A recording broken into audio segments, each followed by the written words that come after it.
There we go. Alright, so are we back? I think we're back. Are we back?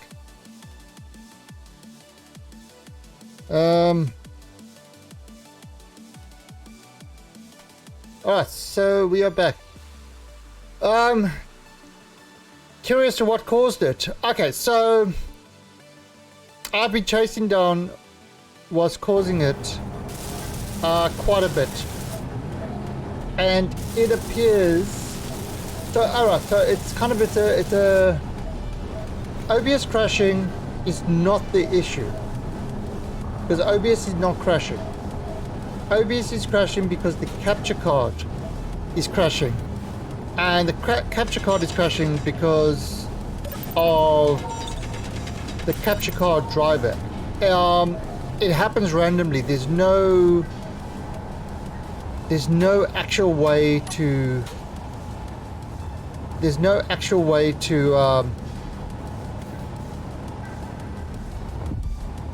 how can I say? Yeah, it just happens randomly. I can't force it to happen or force it to not happen.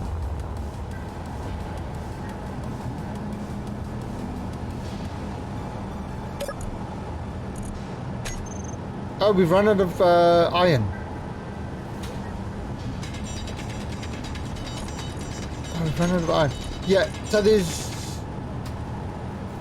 So, yeah, we need a lot of iron.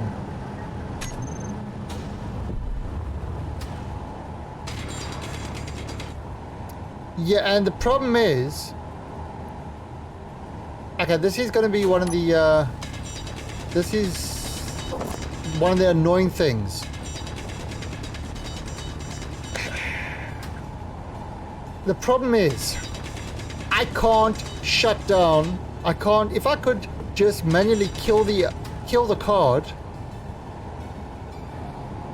If I could manually kill the card, not an issue. But I kind of can't do that. It's I have to actually. The only way to clear the dead card out of the system or to restart the driver is to reboot the entire PC.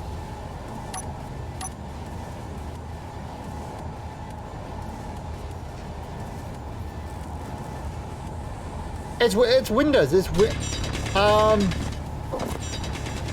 Windows has a absolutely crappy driver system. It's so.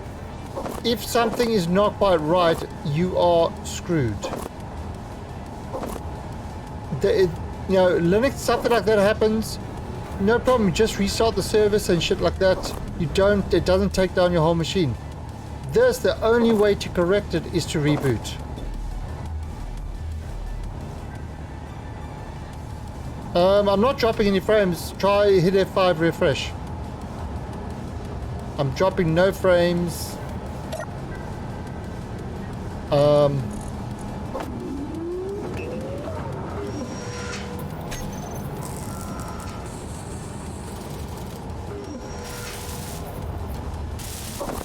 Yeah, so we have to get... Now there is iron on this asteroid actually. We can probably go mining some iron. Yeah, okay, so that is the Twitch servers. Sometimes you get an overloaded server, which you need to...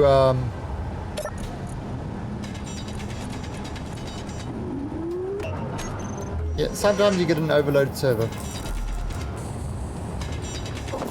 That's just Twitch. And by refreshing it often will remove that. Things are a lot of pain and you know,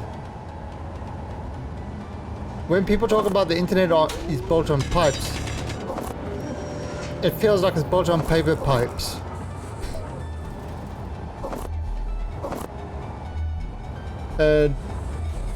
But the internet is still way more...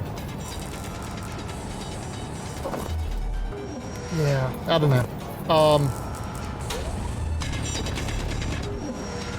You know, there's a lot that There's a lot that can be improved if people kept to standards and stuff like that. But you know, everybody does their own shit, so there's a lot of crap that falls in the way.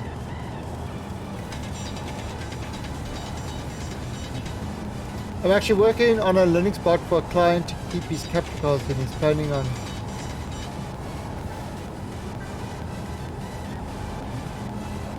Ah, yeah, see, overall, that makes sense. Now, I don't think Elgatos have any, yeah, I don't think the Elgatos have any proper drivers for Linux. Alright, so what I'm going to do...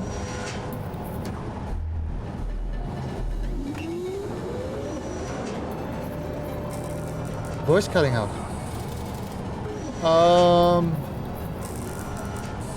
I'm not seeing any... I'm seeing no cut frames and stuff like that.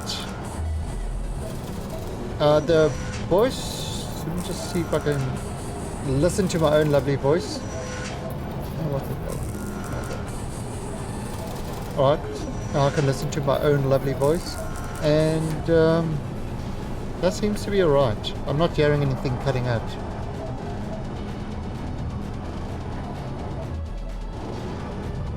But I don't like listening to my own voice while I'm streaming. It annoys me.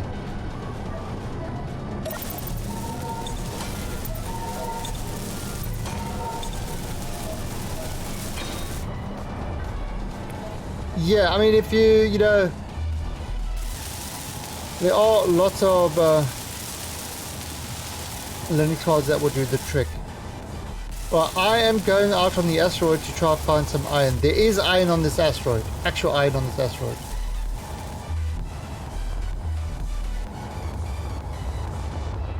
The question is, where is it? You might want to GPS this base location.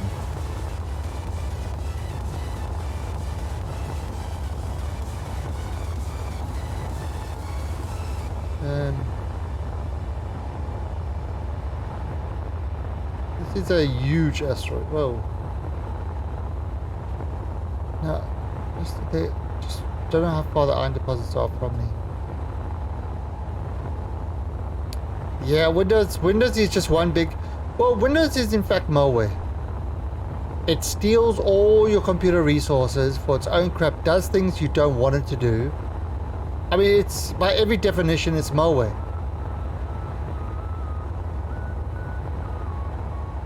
It just happens to be the unfortunate malware that everybody does their games and shit on.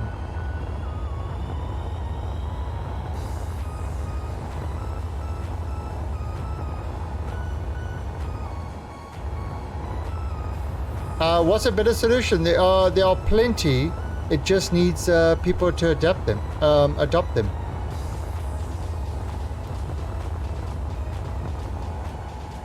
did I get back here? Oh, did I go wrong?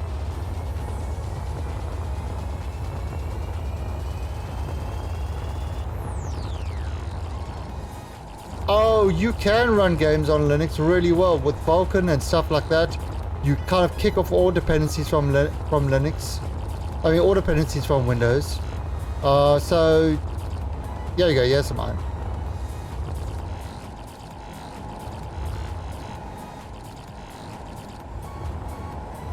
Yeah, and it's getting better. And the problem is, one of the issues that you've got is that the stuff is not going to get better until people start using it and companies actually support it. Remember, these are just randoms doing drivers and stuff like that with no information, reverse engineering stuff, and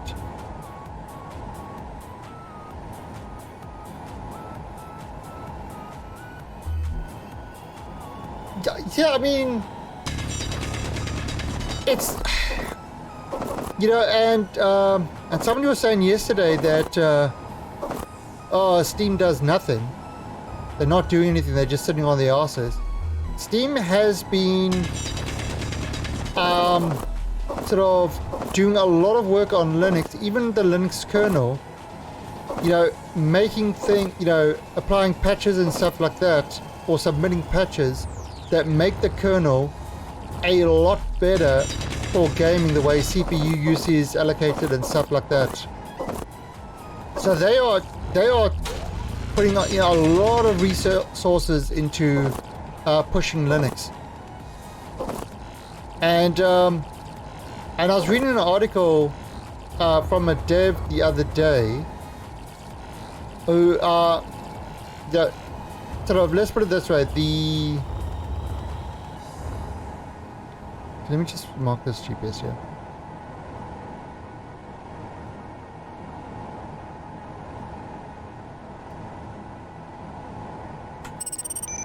Who was saying that, because other devs were saying, oh, Linux is, Linux gamers, cheapskates that don't want to pay for the game, blah, blah, blah, blah, blah.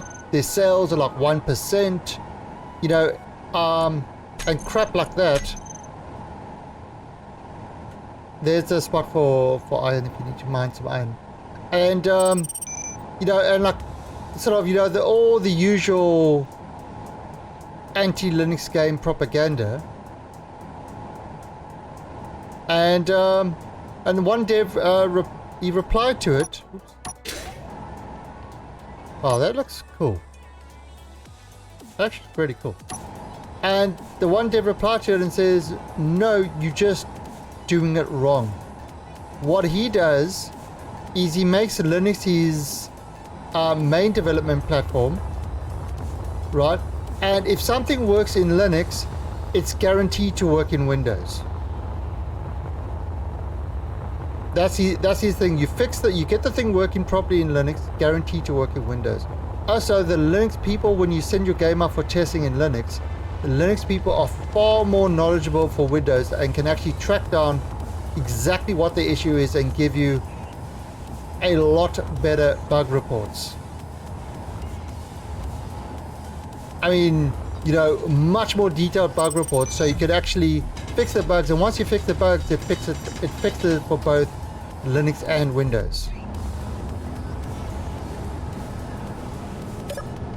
There, I just got 8K iron.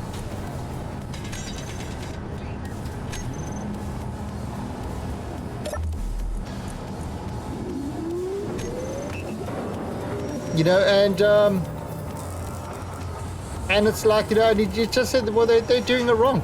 That's, they're doing it wrong. That simple.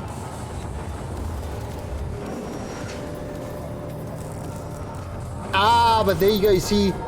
So, there you just hit the core of the matter. Devs and stockholders and stuff like that say, oh, well, according to Steam, Linux has 1% of the market. Why should we care about that? Why should we care about the 1%? The difference is, if you develop on the 1%, it's going to save you 95% of bug hunting on Windows in all the different Windows versions, because you're building on a set that is stable, that doesn't have all these crazy shit. So if it works on that, it should easily work on the others. Mr. Bean! The X-Bean! Thank you for the raid, Mr. Bean.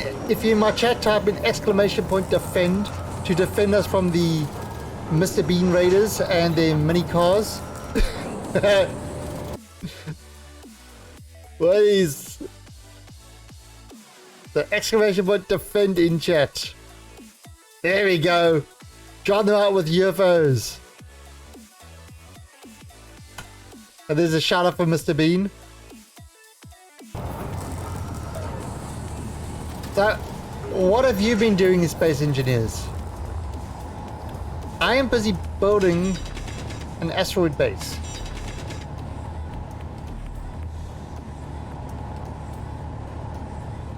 Yeah, it's I'm liking this game. I'm liking this game.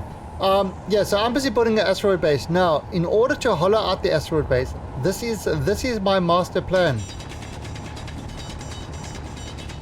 It is Have I got any more of these? More components. So, a conveyor. I just withdrew everything. Urgh.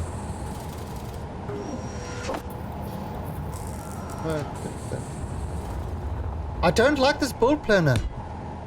I need my easy inventory. It's so much better. Yeah, so this is the...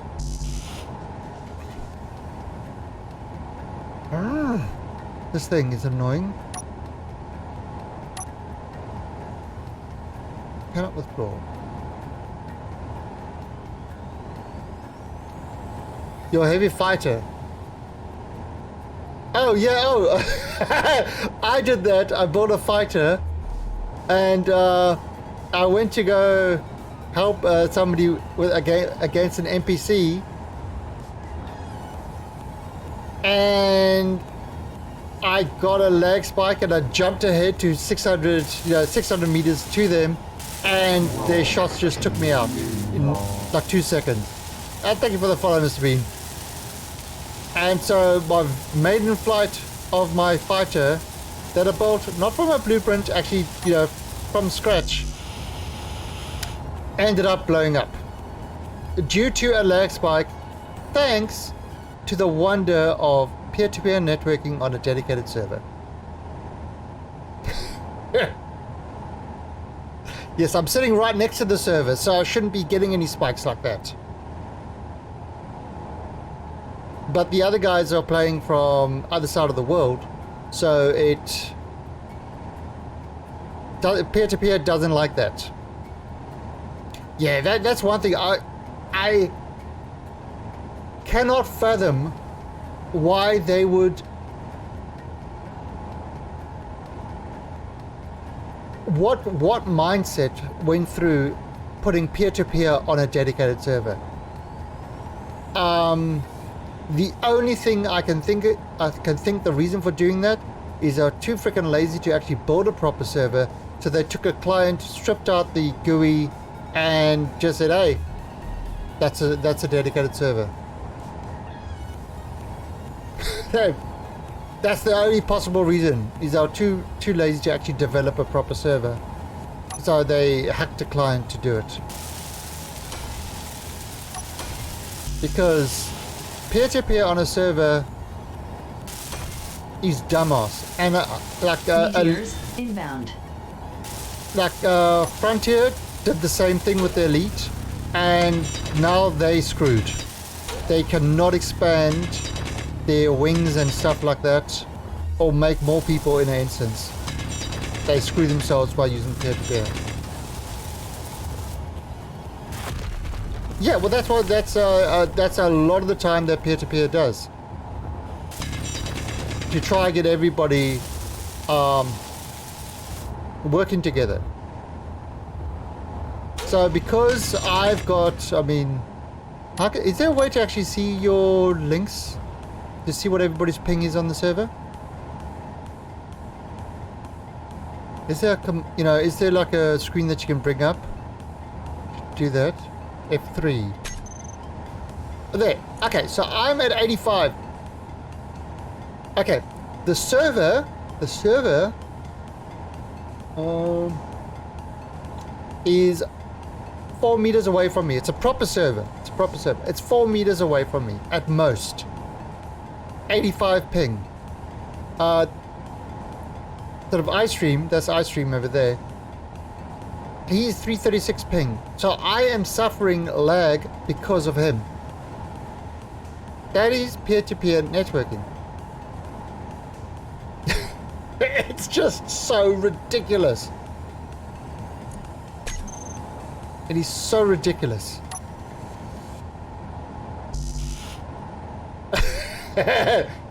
Look at that big smile. He loves it. He loves it.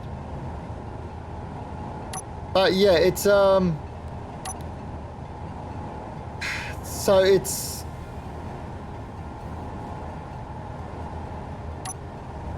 there are some people that have tried I think the torch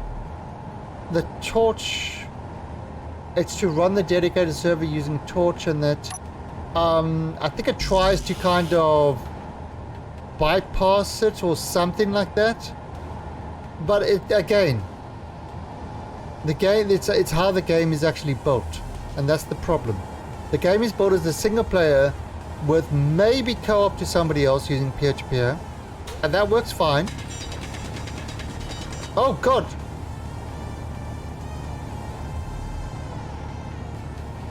Have you got your, you haven't got your antenna on?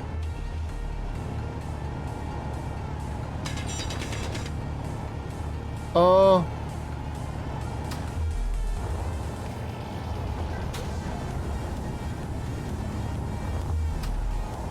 Yours is 250. Now look at that. His is 250 milliseconds, and I'm seeing his is 330.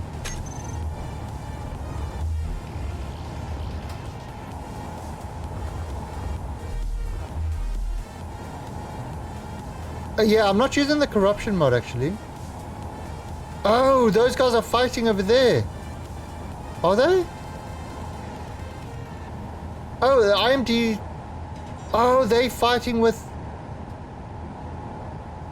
the space pirates. Oh, cool. I didn't know it did this.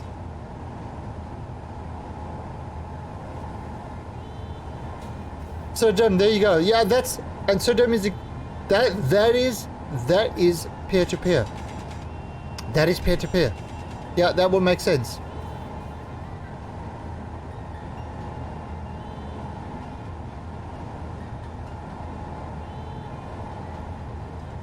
Oh, so they absolutely destroyed those guys. Now, that's actually kind of interesting. Maybe if we go over there, we could find the... Now, I don't have the corruption mod. !SE mods. Those are all the mods I'm currently running on the server. So I want to do the speed mod, but I just don't trust the server to be able to do that. Now I've run plenty of other servers.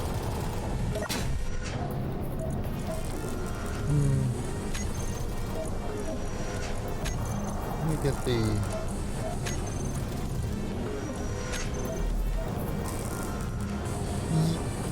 Yeah, with low latency and shit like that, I just don't trust it.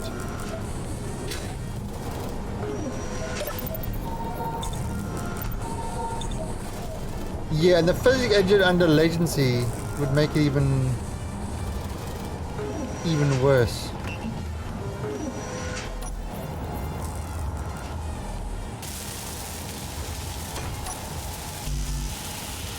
Oh, so what? Oh, you're stealing all my loots. Okay, but that's good. You've got.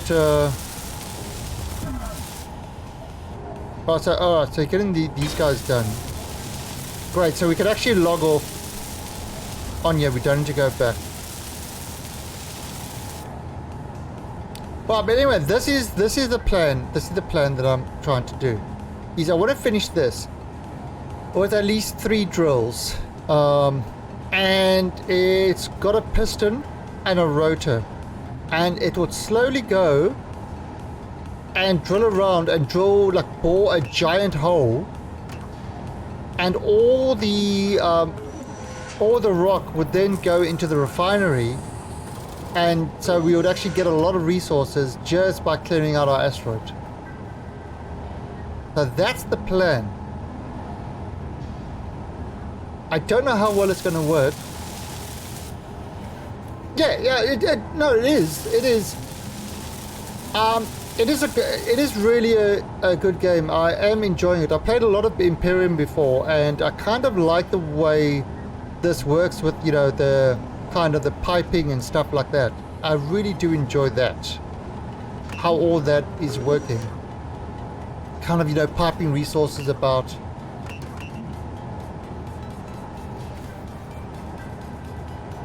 Reduce speeds? No, I don't want to reduce speeds. I want to increase speeds. There's one that I've been looking at. What's it called? Mid-space configurable max speed.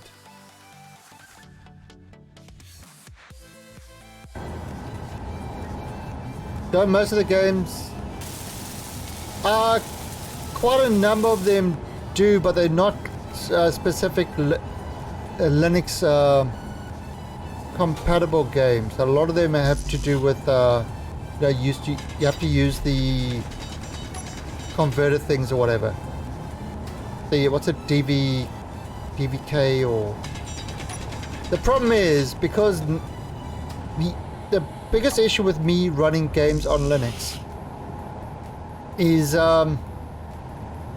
or even actually running my stream machine on Linux is capture card number one, then things like voice meter and stuff like that, where I probably could maybe find a equivalent, although even on Linux I wouldn't have to use it.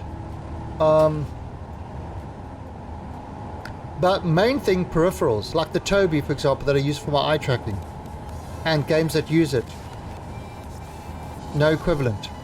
There's no driver for it, and because it's the 1% where they're not bothered to do a driver for it.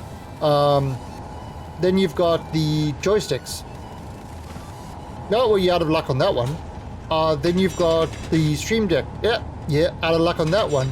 So not only is it it's not that the games can't particularly run, it's that all the peripherals that you use within the game are gone as well.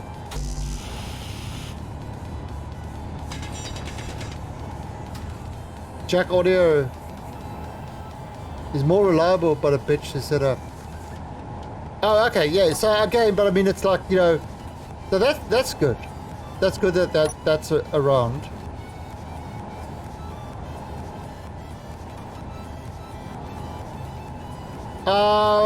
Yeah, sure, drop the link to the mod.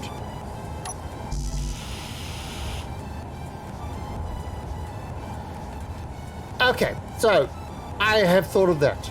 I have thought of the iStream is to have a absolutely clean Windows box with a GPU pass-through, and then I could run games on Linux and Windows. Problem is, you need 2 video cards. You need to have 2 video cards in your machine. So it's not like a CPU which has got built-in virtualization stuff in it, so same CPU can be used on multiple machines. The video card will be locked to one VM machine using the pass-through method. The what would be really, really cool, and I hope AMD do it, because I can't see Nvidia doing anything like that. But what would be cool is for the GPU to actually have VM extensions so that you could use the same video card on multiple VMs. Because when you're going to do it like that, you're only really going to use one. But you can multi-boot, but that's a pain in the ass.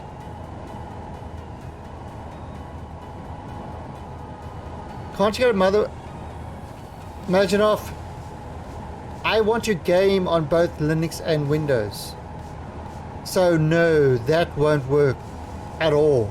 That's kind of the issue. If you want to game on both systems, then so in other words, if I can run a game on Linux, I'll run it on Linux. But if a game has to run on Windows, then you can fire up the VM and play it on Windows. And in order to do that, you literally have to have 2 GPUs.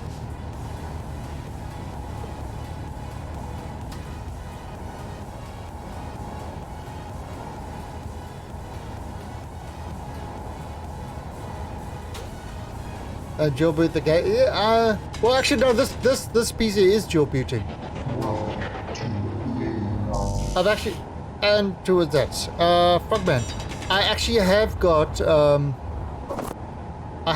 this PC set for dual booting, so I can quite easily boot up in Linux. It's got its own separate SSD for that.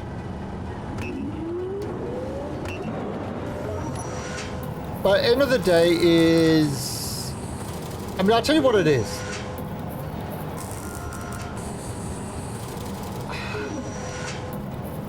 Linux is still at a stage where it's just too hard. It's just too much work to get the stuff running properly. There's always finicky stuff and things like that. Now, I have tried the whole Steam, what's it, Proton method, and that is actually surprisingly easy. Surprisingly easy, but again, none of the peripherals work. That's what they've been doing with that Steam Proton is pretty incredible. That is to get games that I never thought I would see running on Linux,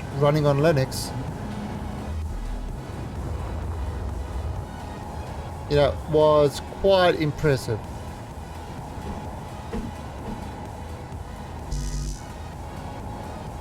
But yeah, there's a much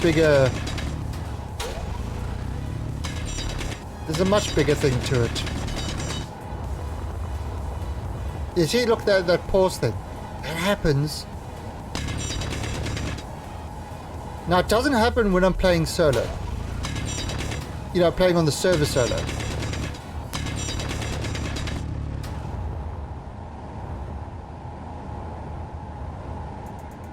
A Hackintosh. No, I avoid anything Apple. And yes, I know that Hackintosh is an Apple. I mean, because the OS, what's it, OS 10 or whatever, is based on FreeBSD. And the reason they went, I mean, typical Apple, the reason they went for BSD is because they didn't have to adhere to the GPL license.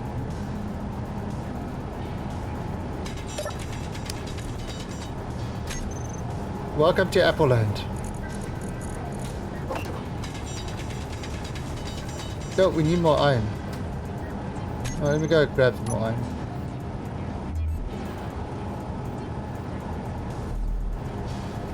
I'm gonna have to get this. This is really cramped.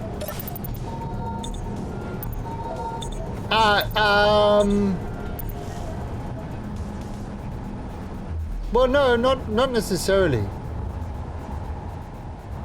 Not necessarily. I mean, I'm not saying BSD is bad. BSD is good. I like BSD, but there's, you know, it's the difference in licensing. Now the where was this? Did I come out? Oh.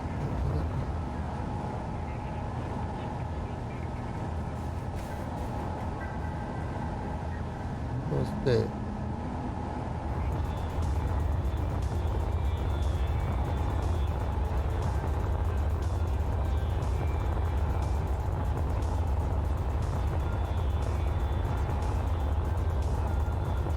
Yeah, it's again, it's, I mean, it's a whole big thing. It's like, I don't know, I'm of the mind, ooh, what's that? I'm of the mind that, it looks like gold.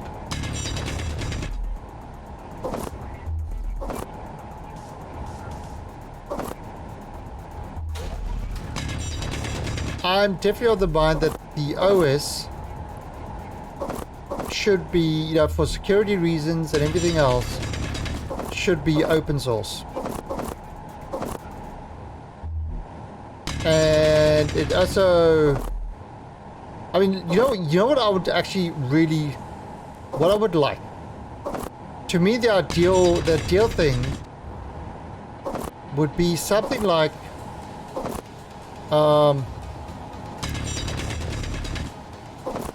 so kind of using something like Linux as the OS, and then Microsoft could throw their GUI and stuff like that on top of it, and then you'd get kind of all your Windows crap, but it would be based on a stable, secure system, not what they've currently got.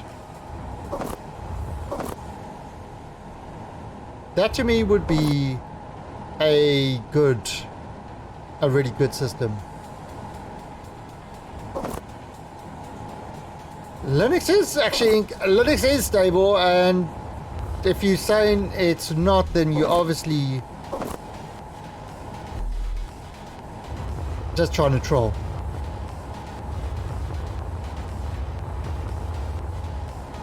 I've had people say that okay, alright. When I talk about Linux being stable, I'm talking about a real distro.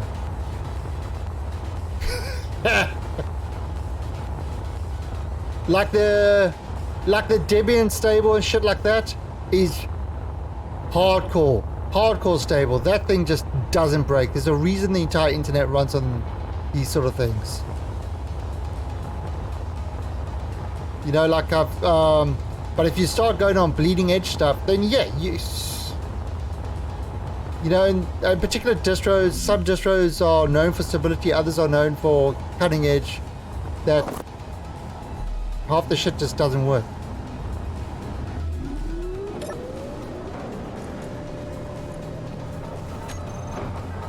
So I mean, saying Linux is unstable because one distro,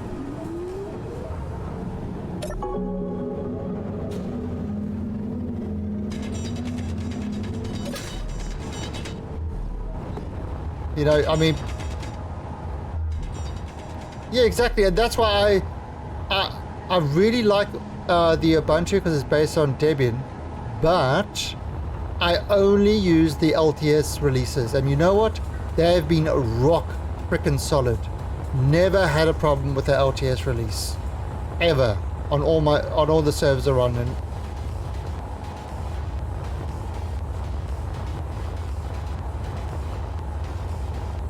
you know, I'm a definite fan of the Debian distributions, and but I would say the, I forget this one called.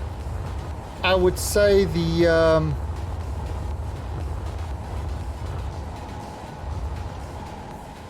where was that hole that I was digging? Yeah, I'm a fan of the Debian distributions, but I would say the Red Hat ones would probably also be pretty stable and stuff like that, because I've got actually a company behind it, you know, like a but the other things like you know,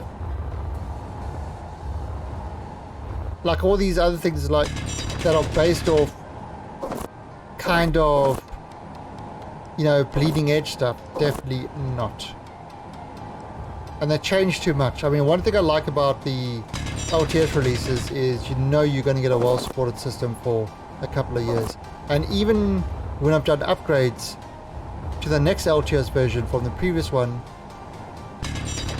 never had an issue.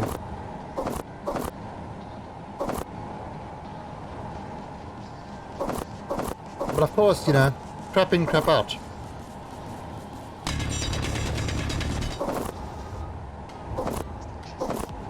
Looks like Asteroid is going, well, no, because it's, this asteroid is ginormous.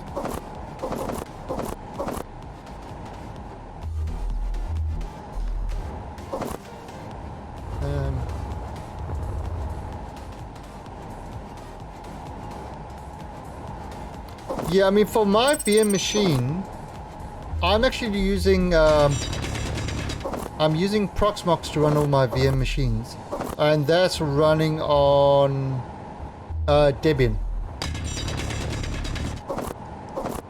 So I've got on inventory full. I've got on the oh, I don't want to lose all that sort of stuff.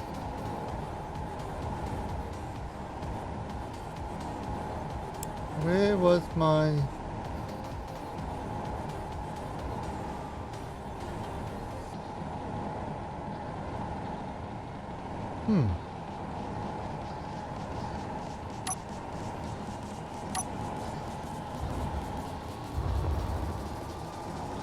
What the hell?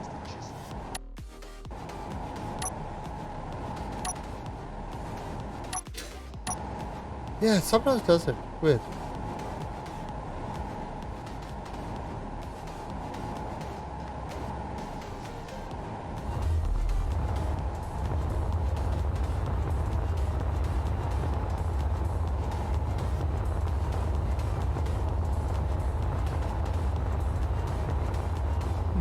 There we go.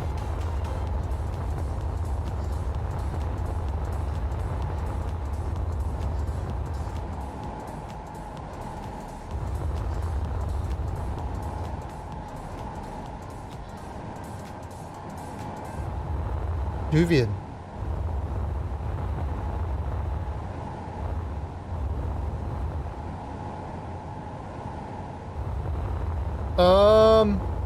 Yeah, desktop, it's...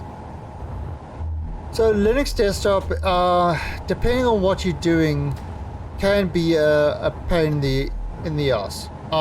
For servers, I wouldn't use anything else. For servers, I wouldn't use anything else. But desktops, it is a lot of effort. You know, so I will acknowledge that. But I actually had somebody once telling me that Windows was far more secure than Linux, and the only reason everybody uses it on the internet is because it's for free. I'm not even joking about that. The guy actually believed it. He actually believed that the only reason Linux is used to drive the internet was because it's free. I was like, what the seriously, you cannot. And this was a very pro Microsoft person, of course. And that, yeah, and that Apache web server was less secure than IIS. Windows, it just works. Oh my god, I have more trouble setting up drivers on Windows than on Linux.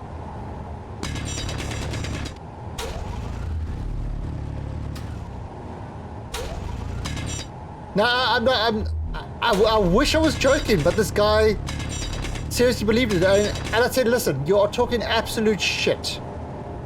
So I said, here's my box running Linux. This is the exact IP. I will open the ports for you so you can try get in. Feel free to try hack the box. If it's so freaking easy, feel free. Well, he didn't even come close. And then he started making up things. Oh, we'll check in this folder, you'll find this, and this file. And it's like, I said, listen, there's nothing there. You obviously hacked yourself. I think he was trying to hack 127.0. Yeah, and that's kind of, and overall, you're exactly right. And that's kind of what I absolutely... So, taking okay, so you have your configuration of Linux, you take the drive out, you stick it in another system. It actually normally is not a problem. There's very minor changes that you might need to make. Try to do that with the Windows install. It ain't gonna work. It ain't gonna work. And actually, that's why I really love the Linux VM machines. Is you just make a copy and then you can replicate it to your heart's content.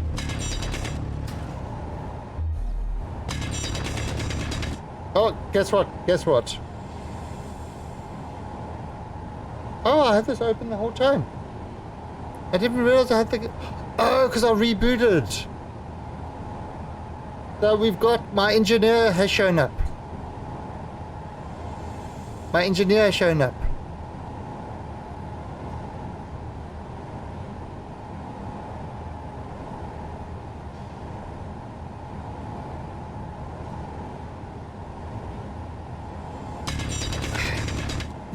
but can don't you need the enterprise version and stuff like that to do that? It's kind of like how, you know, Windows, the normal home version, automatically installs crap like Candy Crush and stuff. You know, it automatically installed that crap, and the solution that they've given you to stop it installing the stuff is to upgrade to the enterprise version. I mean, come on. Come on. That just...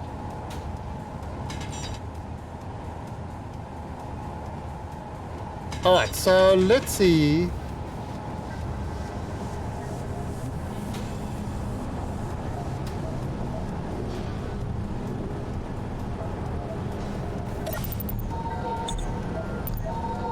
Well, I mean,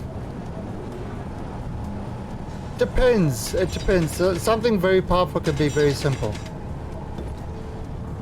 You know, it's configurability and stuff like that, but you know, it's kind of, that's kind of, yeah, it depends how the thing works.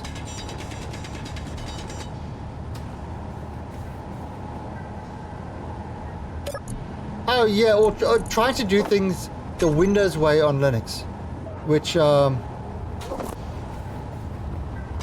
obviously is not the right way. Alright, so let's see now. Can I need a control thing for this.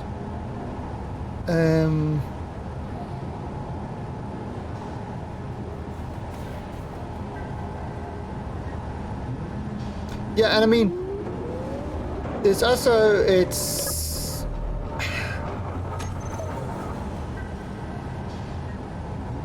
Yeah, and that's kind of the issue. And it's like, now, I grew up before Windows. Right, I remember using Linux when it came on a single floppy disk. A single floppy disk. There was no GUI or anything like that.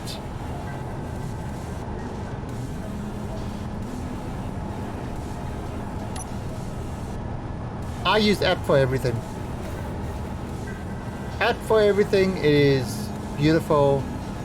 It works. Okay, I need a control panel. Oh no. I need a chair. Cockpit, control station, there you go.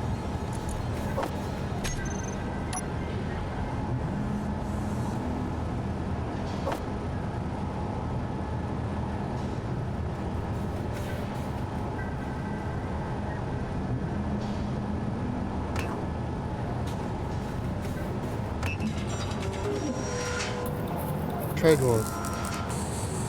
Oh yeah, yeah. I was... Okay, so I'll tell you a story. When I was it high school? I think it was high school. And you know, this was the age of the 386s and the 486s and stuff like that. And before, you know, and BBSs. I ran a BBS at home, and actually I even wrote my own BBS software in Pascal, in Turbo Pascal. I wrote my own BBS software. Yeah,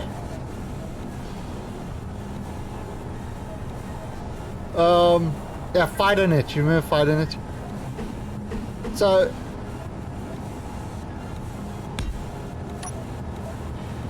Yeah, so I wrote my own software for the BBS with even the communications and stuff like that. And to run the BBS on my 486SX, which was a 25 megahertz, which I overclocked to 33 megahertz by changing the crystals on the motherboard. You actually had to, with the soldering iron, change the crystals on the motherboard. So So that was called overclocking. In my day, that was overclocking. Changing settings in a BIOS is, I don't know what that is. And you know, that's when you had like 640k of memory, and then you had to run like high mem.sys. Now there was the quarter deck Quem, which was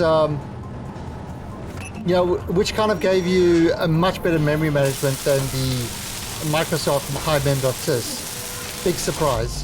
What do I need over here? I need one display. Oh, God, and where's the display? I know you. Yeah, I saw you. Yeah.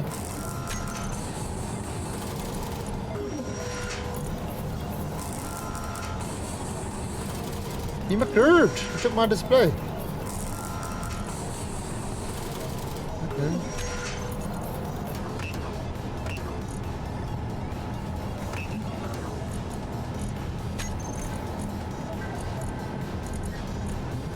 There it is. Anyway, yeah, so I used the quarter deck Quem to, you know, get the memory. And another thing that Quem made, quarter deck made, was, oh God, I'm trying to remember the name of it. But it was a multitasking system. Now, multitasking, not task switching. Windows up until I think it was XP used task switching. It did not use multitasking. Actually, maybe it was even Windows 7 that started doing that. They used task switching. The difference between task switching and multitasking is task switching runs a task for, say, 30 microseconds, switches to the next card, runs for 30 microseconds, switches to the next one. No, so it's switching tasks all the time. That is task switching. Multitasking runs everything at the same time. They both seem like it's, you know, your programs are running together, but there was a major difference. And this actually used proper multitasking because the 486 chips were capable of multitasking. And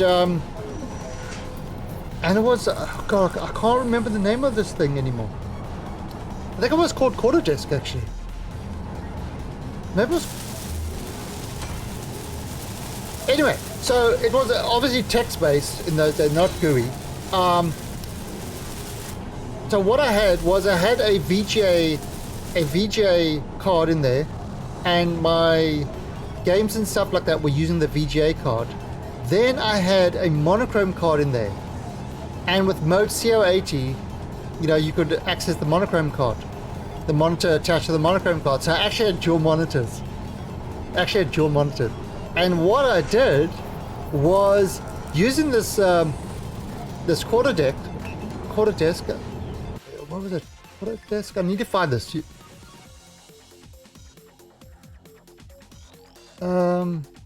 Quarter desk.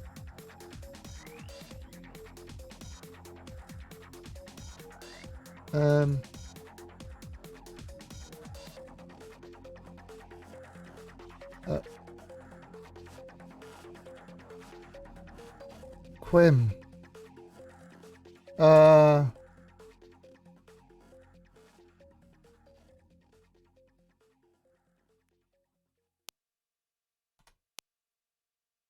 Desk view. Was that it? Desk view. I think it was Desk View by Quarter Deck. Yeah. Desk View. Anyway. Or maybe it was something like this. But anyway, so what I did with that is I kind of had virtual machine. Well, not virtual machine, the machine. So I kind of had the BBS running on one task and on the mode CO80, so I could see the monitor what was happening on the BBS the whole time, because only one person could connect to a BBS, you know, if you only had one phone line. And then on the VGA card, you know, it's because I kind of divided them like that, I was playing games. So while people were actually connecting and using the BBS, I was still using the computer and playing games and stuff like that. I'm not far from it, Majidov. I'm not far from it. But yeah, I mean, that was on a 486, and that's like, back in my day. Giggity giggity.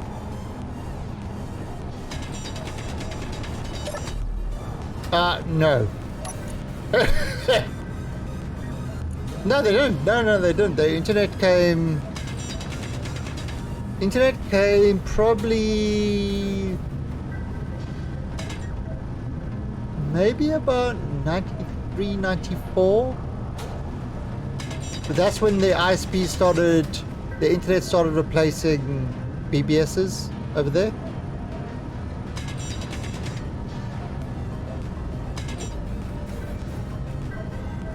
You know, and it was all dial-up and shit like that. So yeah, that's the good old days. Nothing good about them. Don't let anybody tell you it was good old days. Alright, now.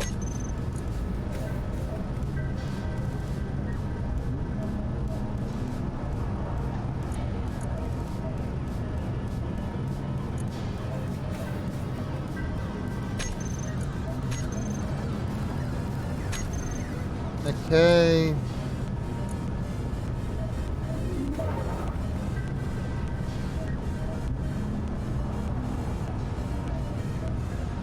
$10 meg hard. Oh God, you remember those things? That 10 meg hard drive. Seriously, it was like this huge brick. This thing was absolutely massive. Your basic. You look at a. Take a look at a NAS, at a typical NAS system. You know, one of these home NAS systems with 4 disks. That could take 4 disks. That was the size of a 10 meg hard drive. That was the size of a 10 meg hard drive. They were freaking huge. But 10 megabytes. Holy crap, that was a lot of space. You would never need more space than that. What the hell could you store there that takes up more than 10 megabytes? Damn, man.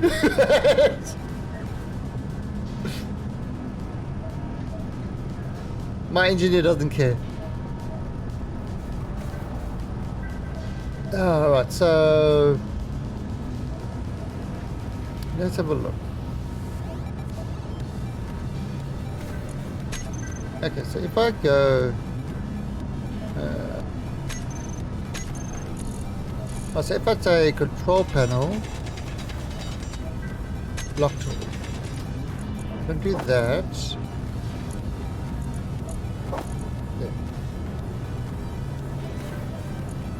There. Now, where's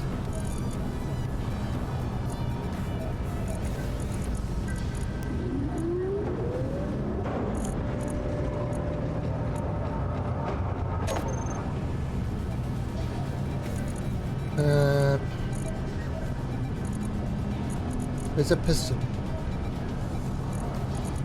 I'm going to toggle this on off as well.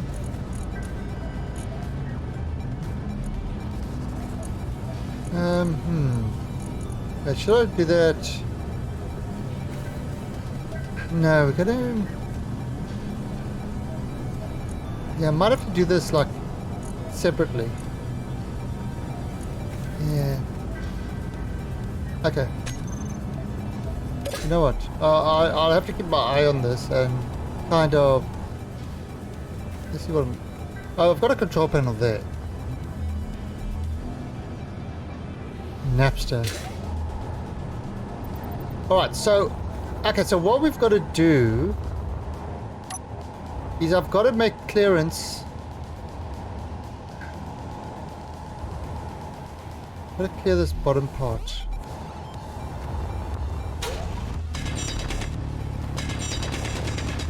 So that this thing can get around.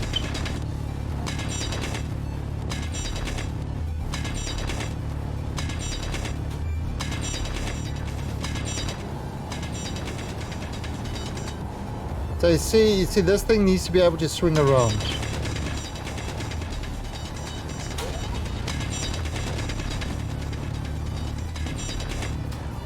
I don't have to write a batch file. Oh yeah, you always had to park. You had to, if you were moving your PC, you had to park your hard drive. If you didn't park your hard drive and you moved your PC, say goodbye to all your data.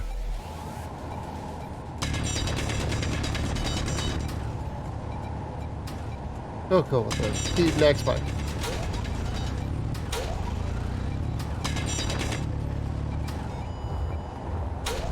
No, it's. I mean, you tell the kids today, and they just don't believe you.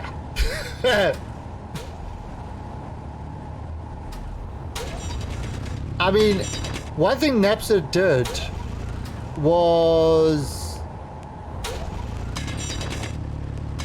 it showed that there was a severe market for digital music, which the music companies at the time were like, yeah, we will still, you know, the internet doesn't exist. Like even Microsoft didn't believe the internet existed for a long time. And then of course they had to cheat because, you know,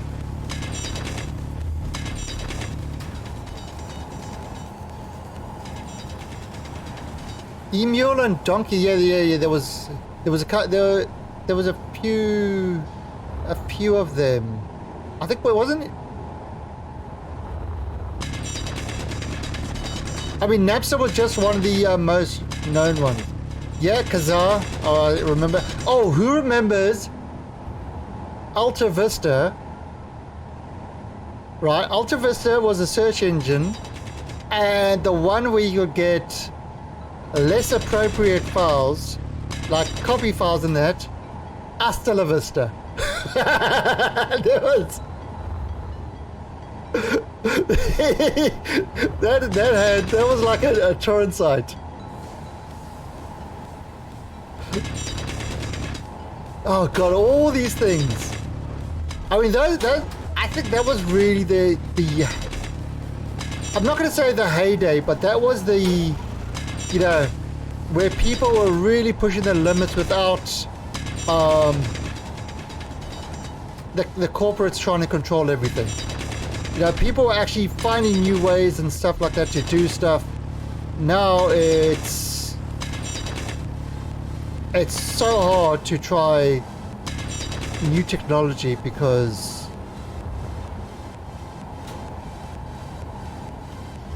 oh god, LAN parties. There was many a LAN party. Okay, let me see if this thing actually. Oh god, I've got no.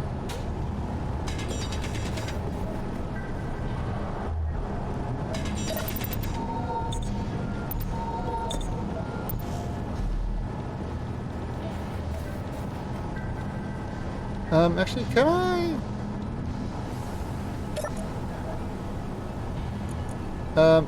So piston.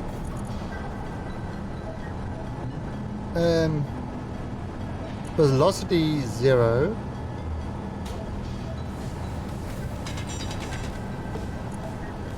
Maximum distance.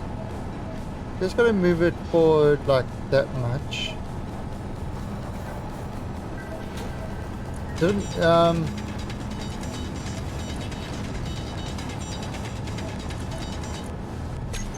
is it moving? Okay. Has used it? Yeah, it is, but a lot of ISPs in that won't carry it anymore because it's They've just so there are a few that still carries it.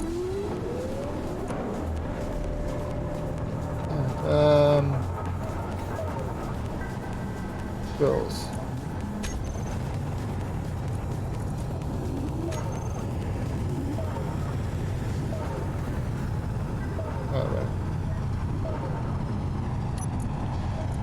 Wish English.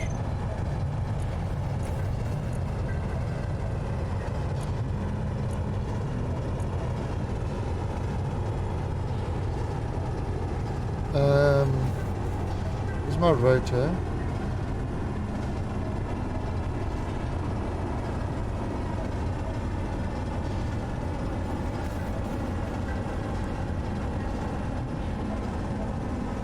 Where the hell's a rotor? Why is it?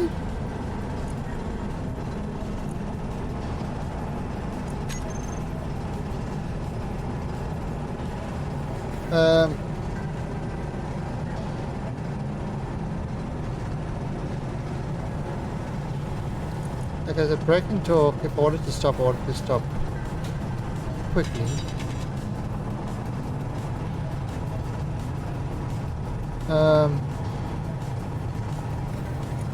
Upper limit. Whoa! Fuck this thing!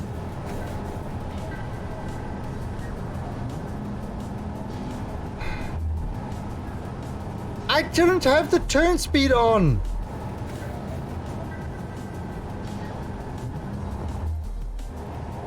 Oh!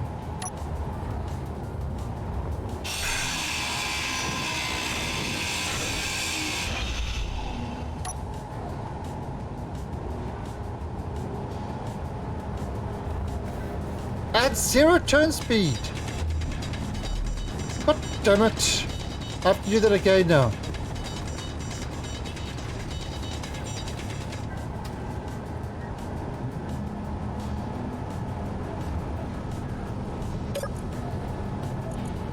The piston, turn this piston off.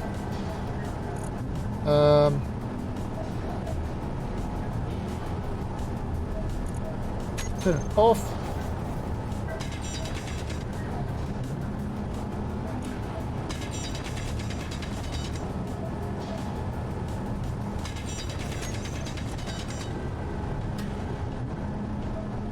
Velocity 0 RPM. Oh God. How can I apply the missing head? Add piston head.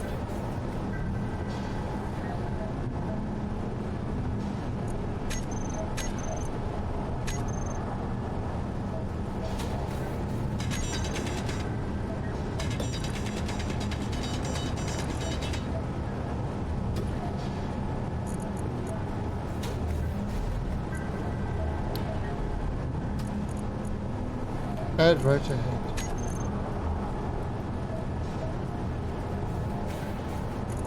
Rotor lock. Current angle 84.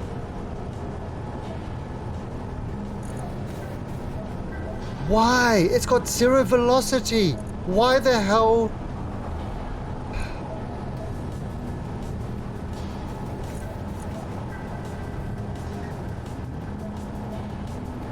I don't know.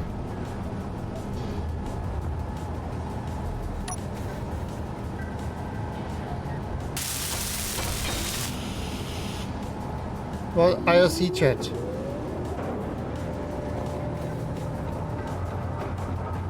Oh yeah. Twitch uses IRC for its chat. Alright, so I've got to frickin' do everything again now. Urgh.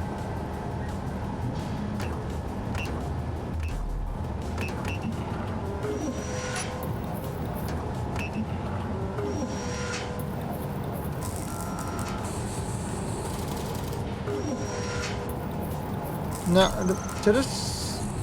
Oh, for fuck's sake! Why this? God, I hate this this new thing. I like that it's built in, but seriously dislike. I dislike how it works.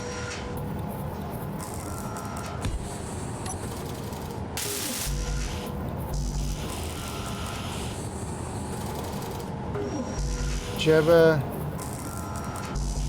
I don't remember Java. These are interior plates.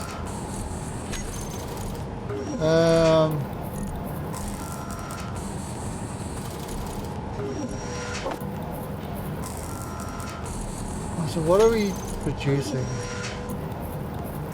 How am I producing so much computers? Oh, so does that need computers? No. Does that need computers? Oh, ah, fuck. It went and it put all the stuff from the other one. Ah, stupid. Goddamn thing.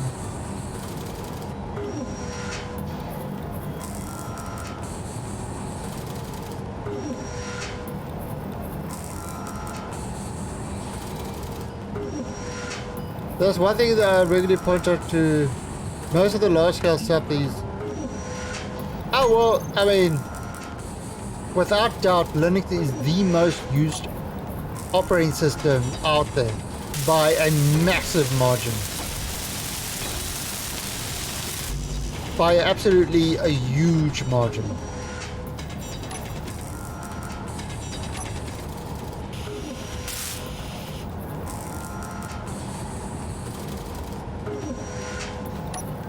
I mean, if you use a phone, chances are using Linux. If you use your router, your modem, your car, your fridge, your anything that has an operating system is pretty much using Linux.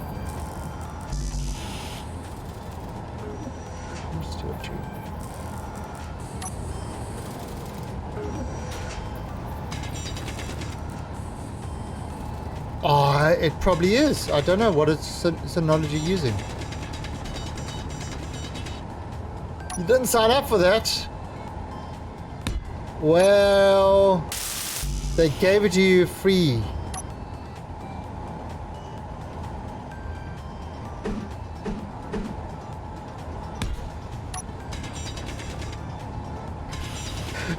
Cappy, you know, you say that as a joke. I think you're saying that as a joke, but you're not wrong. Yeah, they, a lot of the stuff they do is actually, the Windows servers can't handle it, and in the own Microsoft data center, they actually have to use Linux.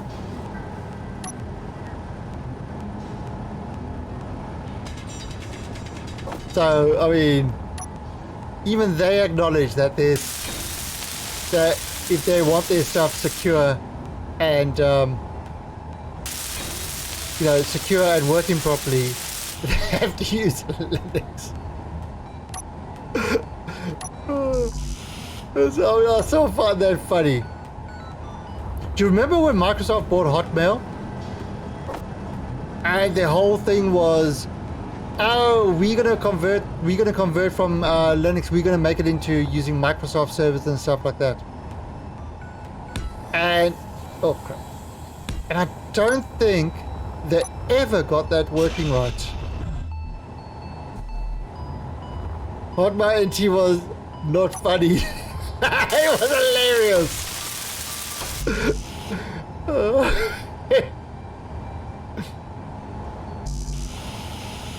Energy low.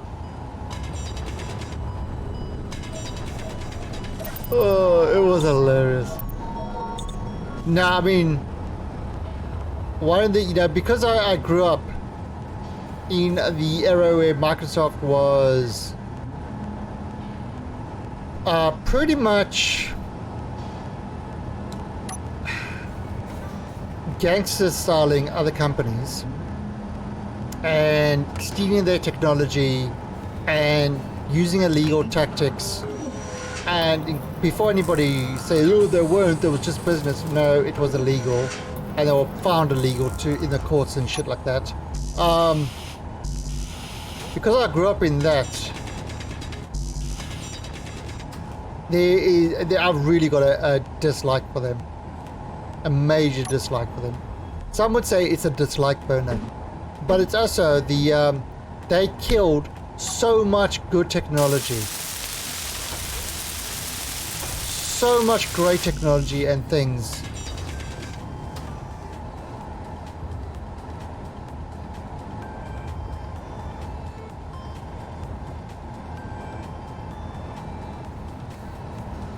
Yeah,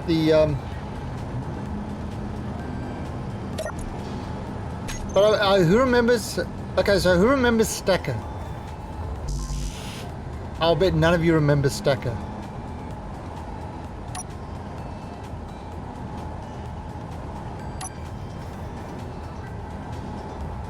Anybody even old enough yet to remember Stacker?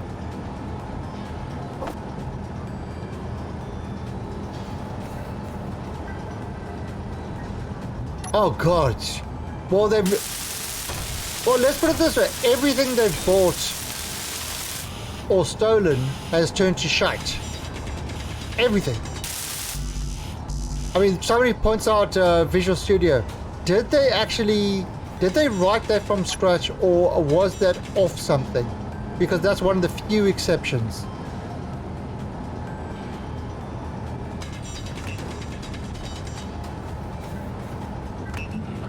Yeah, disk compression. So what you've got, so what Stacker was it was a thing that ran, and because the FAT system was so bad at handling space, you know, the way the disk is allocated. So say, you know, it's like, say, what's it say, like you got 16 kilobyte blocks, and if a file is 3 bytes, it actually takes up 16 kilobytes on your disk. So there was a lot of wasted space. And what Stacker did was it took all that and it made one big massive file, and then had, you know, the virtual file system on there, but it handled moving files about and keeping the stuff all compressed and stuff like that. So it didn't actually use more wasted hard drive space, and it worked incredibly well. Then Microsoft copied it, and that's why you can now in your things use right click and compress folders. They copied it and pretty much put them out of business. They copied it and then started making changes to Windows that Windows would not run if Stacker was on the on the computer. They did the same with Netscape. They made Netscape, you know, it's like they kept on changing the APIs to break other programs. They did it with WordPerfect as well.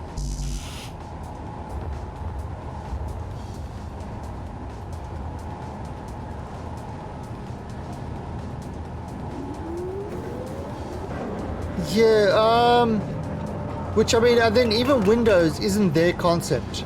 That's IBM's. OS2, they were hired to write OS2. But of course, OS2 was rock solid because it was written for IBM specs, not Microsoft specs.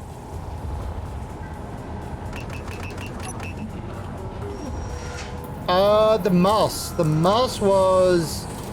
the mouse and the GUI was Xerox.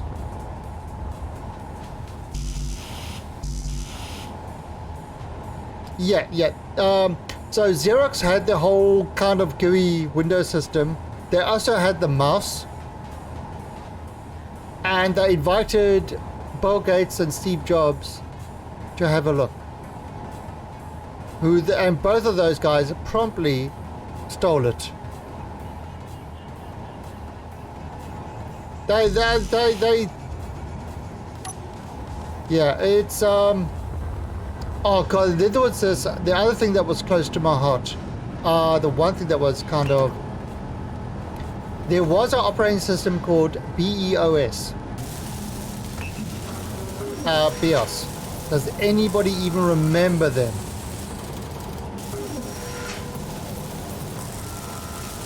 BIOS was unbelievable.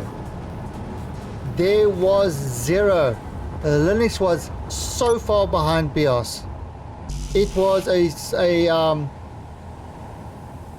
what's this? I need steel tubes. Why am I not picking it up?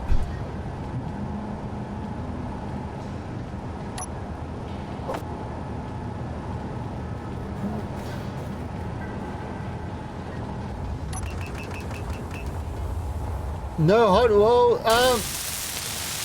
it was POSIX compatible, and I used it on I actually set up a dual Pentium 400 megahertz machine that kind of had, you know, the CPUs that looked like cartridges slotted in, and holy crap, that machine could do so much. It was kind of scary. Alright, so let's have a...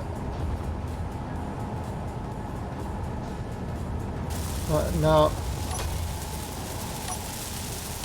maybe I'm going to kind of clear this.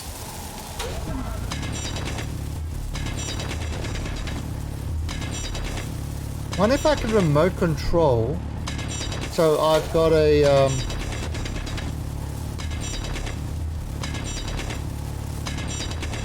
better way to control this thing.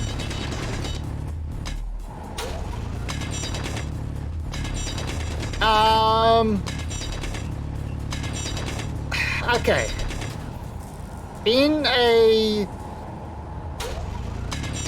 competitive environment, you know, it's kind of, you got that whole VHS beta thing. Beta was a better technology, but VHS won. You know, it's in a competitive environment, sure, but when one of the competitors literally cheats, and goes and breaks the law, that is not competition. You can't win against that. So, you know, and that's what Microsoft did constantly. They absolutely 100% repeatedly broke the law, and all they got was a slap on the wrist because they paid off the right people. That's not competition. And if you think that's competition, then you need to reevaluate what then you probably need to get a dictionary. Yeah, because of Microsoft, I would say we are about 10 years behind in software technology. Because of them.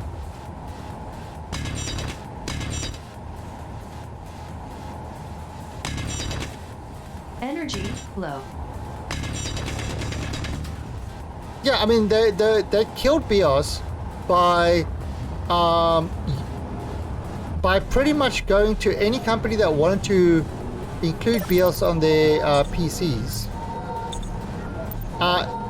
and say, if you do that, we are going to double your license fees for Windows. And at the time, you literally could not buy a computer without Windows.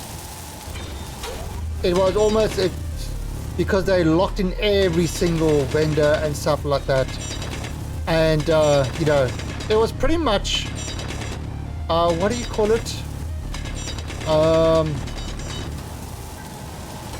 Not exploitation. You know what the mobsters do? Extortion. Yeah, it was outright extortion, proven in court, and that's what it was.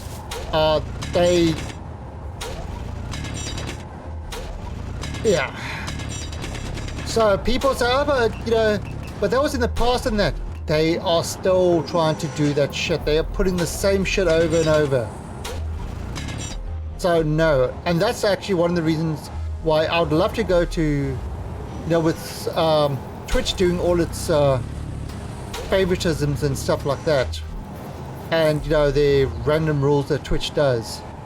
I would love to move over to a different streaming platform, but the only one that's even remotely viable is Mixer, which they bought off a company called Beam.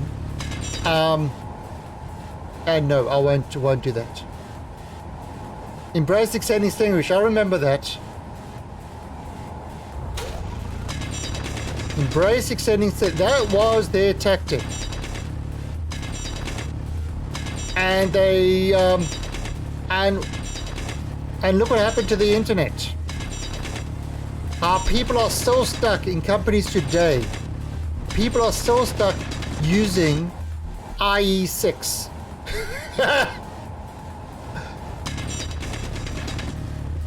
People, that thing is, how old is that thing now? 15 years old? And people are still stuck using it because of Dive TV. What the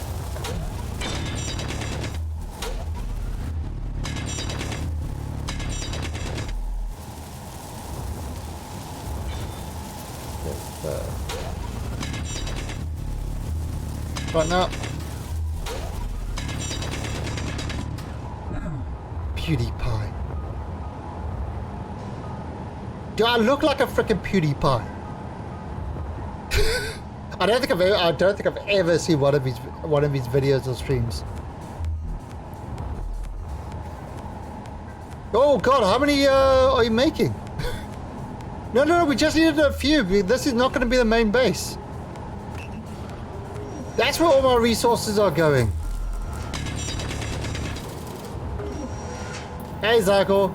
I just needed 2 so I could actually log off in here. We definitely didn't need so many. Like 2 or 3 was all we needed. Just so that we can log off in here until the main section is built.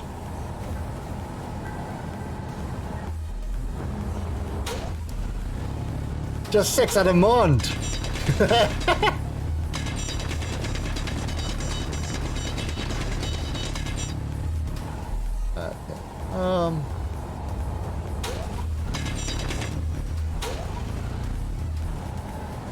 Okay, can I...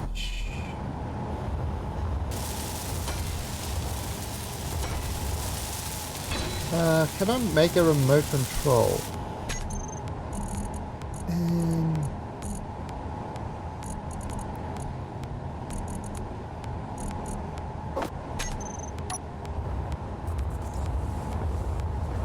Remote control up here. I could probably put one down here.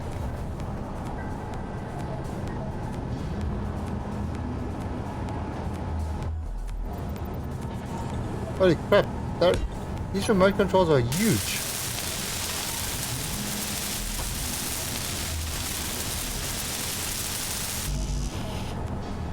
Oh yeah, I mean, and YouTube is another one that...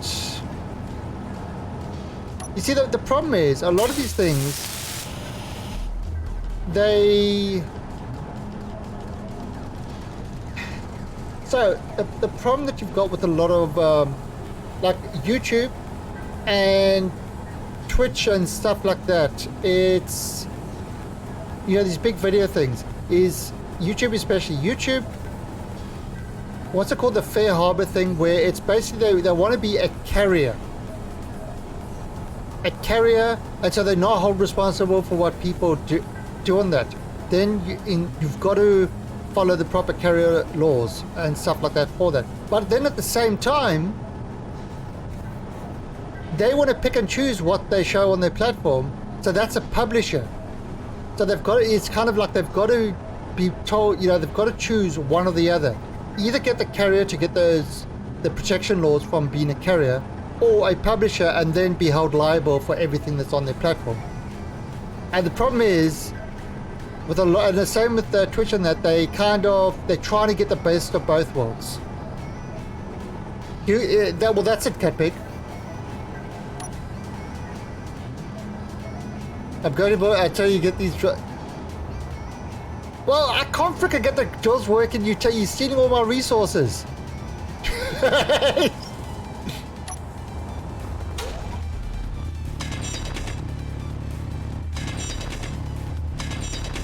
But that's kind of, you know, and it's like the ISPs are the same. You know, it's they either a carrier or they a publisher. And they want to be free from what users do, but at the same time, they want to control what users do. It's like, it doesn't quite work that way. Yes, they are. Okay, can I... Oh, it's what the shift K. Don't do this without an antenna. I can't. I need an antenna on there. Now, can I put an antenna that has a very low...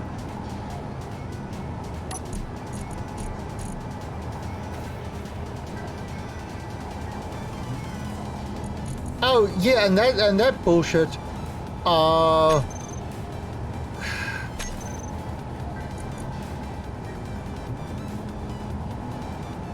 it's G.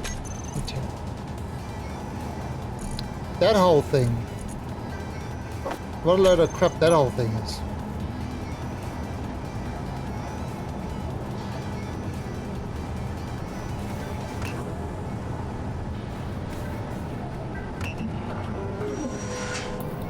That host ship that doesn't have a platform. Well, I mean, a platform is kind of... The platform is kind of the new word of a carrier.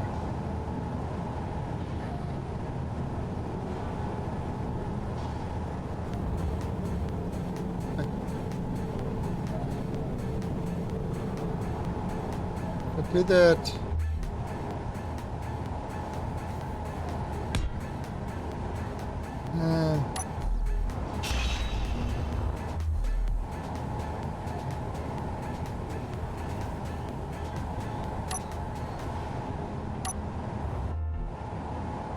Yeah, I mean, it's I don't know, this is a whole lot of things that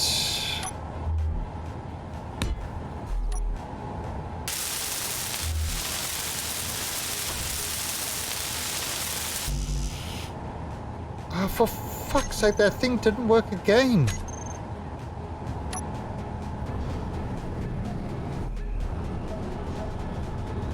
Right.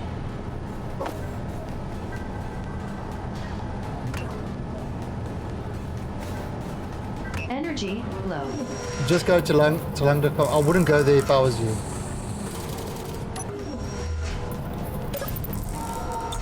They're probably more than likely a porn site.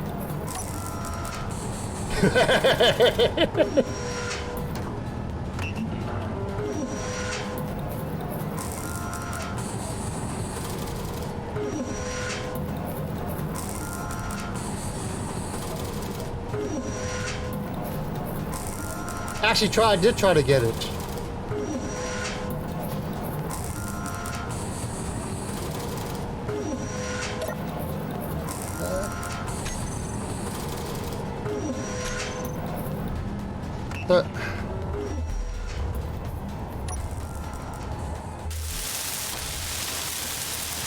I need 40 radio comms.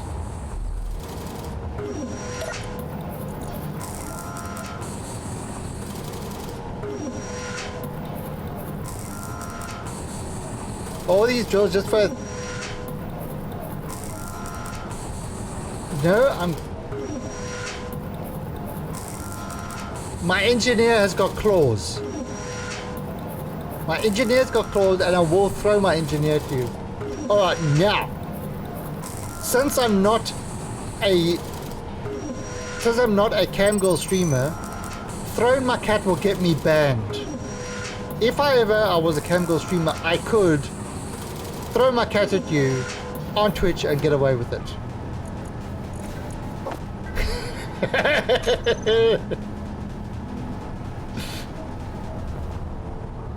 Of course, I could do lots of different things and get away with it. Didn't I pick up 40? Oh, maybe I was full. Okay.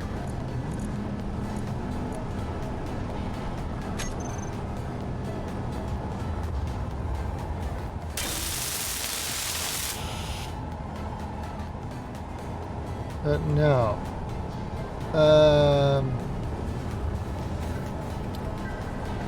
let's have a look.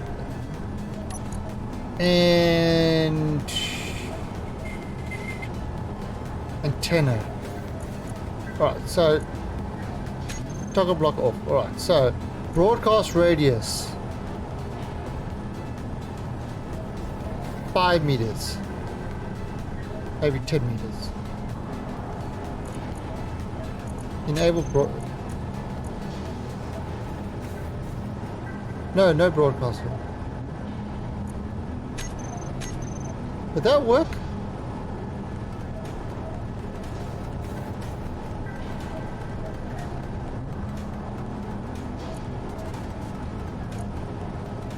Oh, so let's see if this works now.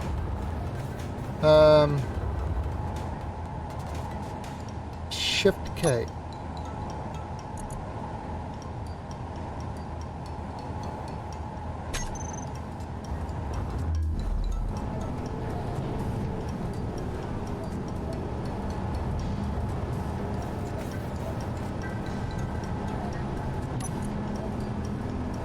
Actually, I have to antenna.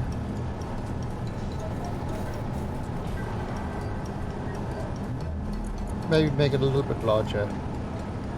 Maybe like 200 meters.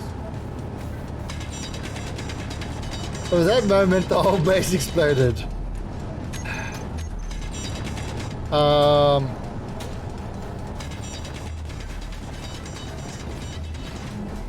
that was right. Asteroid Base. Alright,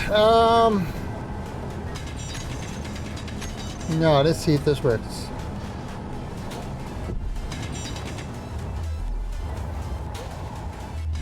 Shift K.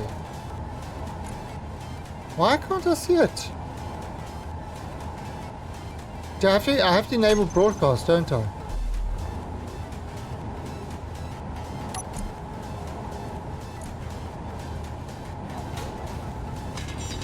How's Star Citizen doing? Yep. Always more feature creep. But it was always meant to be in there. Just remember that. It was always meant to be there. That's what everybody will be telling you.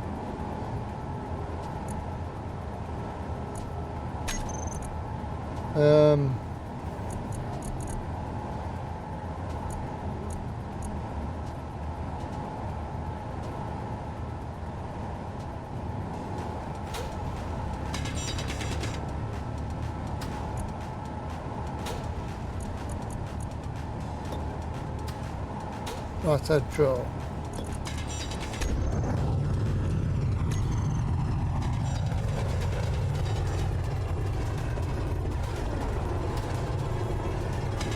Shift K.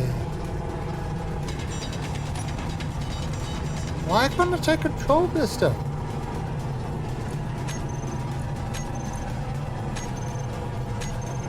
Huh, am I doing this remote control wrong?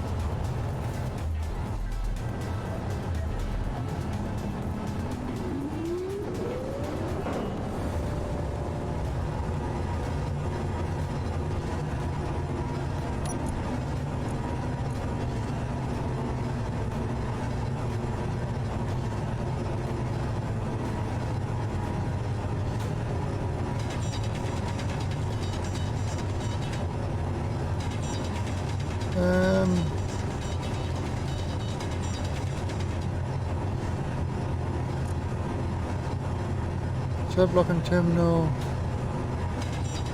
Control thrusters. Oh, main remote control.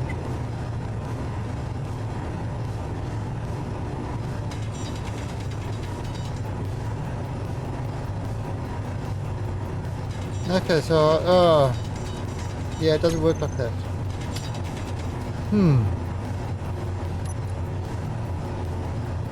Okay, so I can't, so that's that was, oh, so I might as well remove this antenna. That was a waste. Inventory full.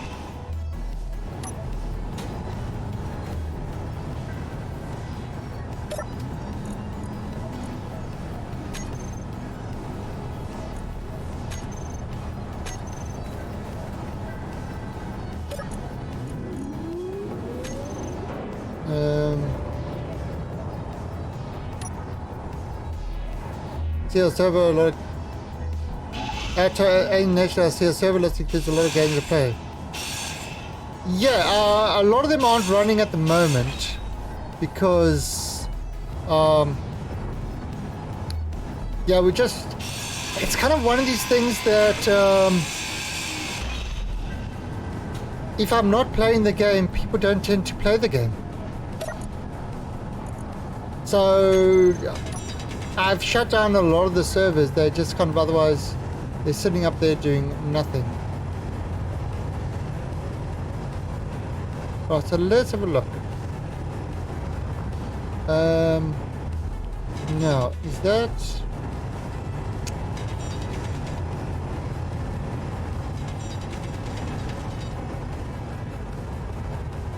you know, it's kind of it's one of the things that people want to play with you. Alright, so can I, right now, rotor.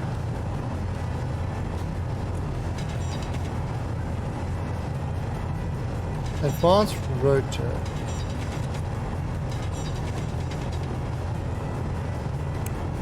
Now, velocity.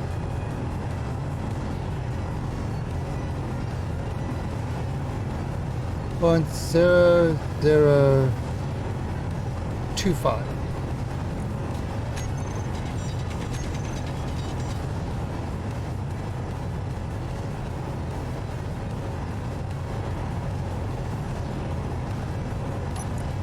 Maybe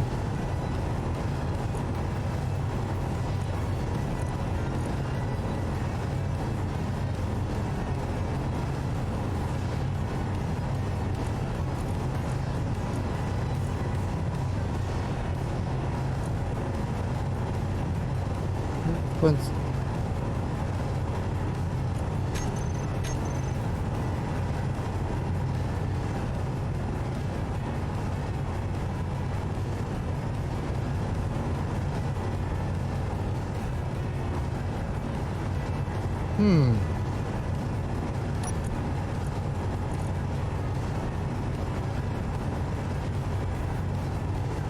Oh.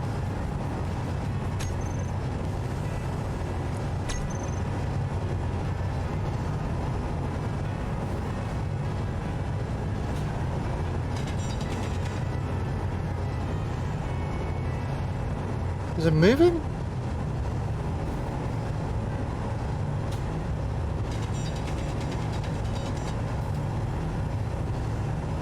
Is that moving?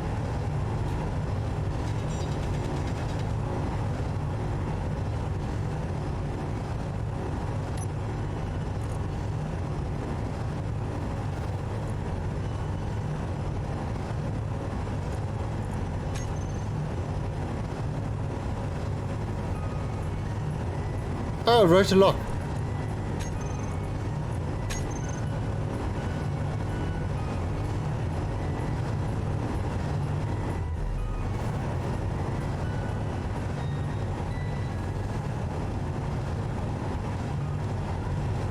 Energy low. Ah.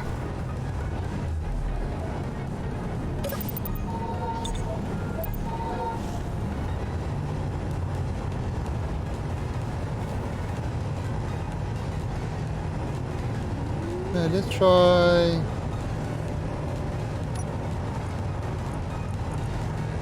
Um,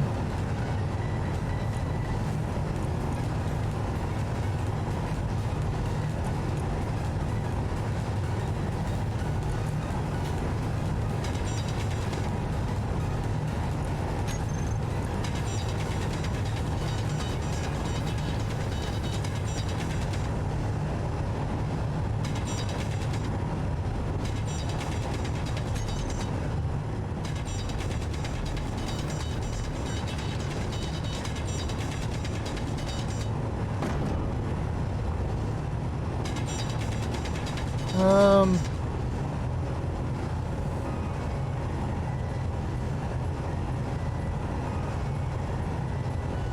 oh, it is moving. There, it's moving, moving. Look, look, look, look. Now I'm just doing it slow to start with, but there, you see, it's getting all that. Now the reason I'm doing it slow to start with is so I can actually clear the way, you know, at the bottom.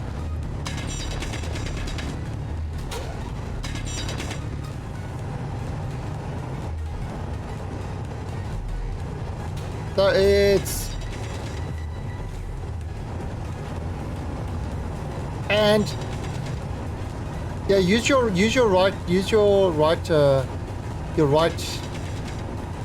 mouse click to change it, and all the stuff should be going into here, and that's going to be getting us a lot of iron and stuff like that as a bonus while it's mining this. And then I can let this go and start pissing it up and actually build up, and then add another piston, another piston, another piston, and we can actually bore a hole. Yeah, look at it.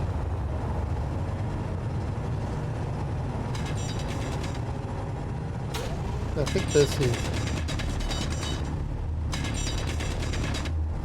Now it just needs to get that initial swing around. Should maybe increase the speed a little bit.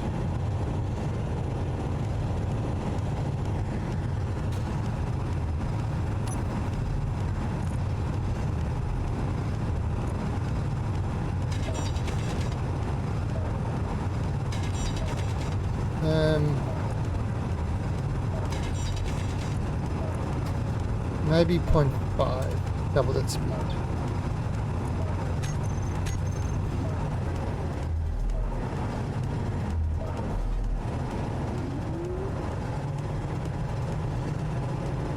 But now the rock is going to waste.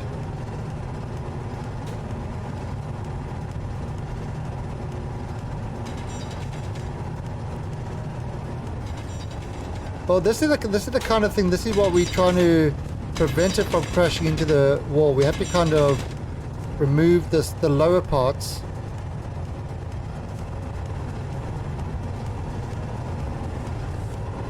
And there you go. Look at this. Engineering. Engineering solutions.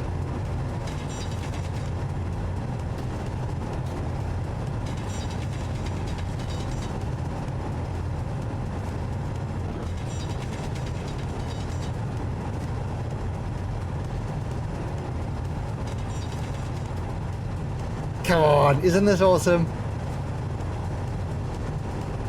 We're digging out an asteroid base.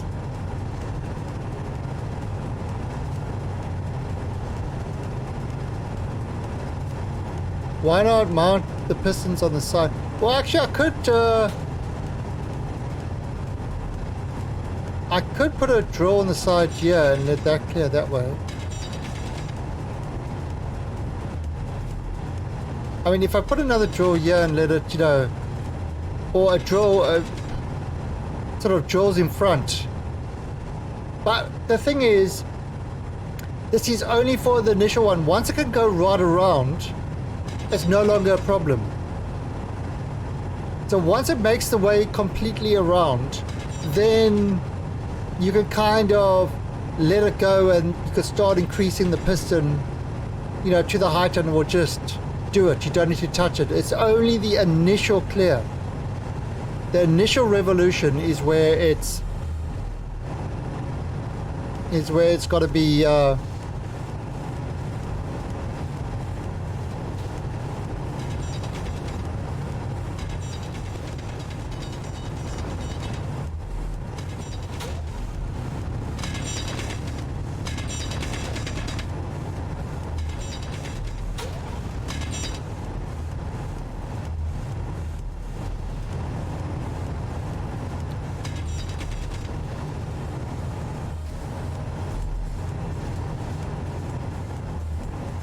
Now if you look at see, the refinery is going. So, yeah, look how much iron we're getting. We're getting iron, nickel and silicon from this.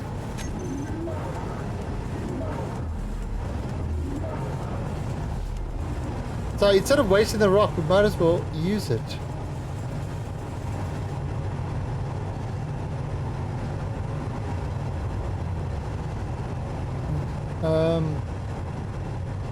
Yeah, that is... Oh, that is doing it perfect. Nice. So I didn't know... So I think, yeah, I think 3 heads is okay. I might need to do this. Right, it's really the bottom, the clearance. And you want it to, you know... Now, I'm hoping that the drills will get the part in the center.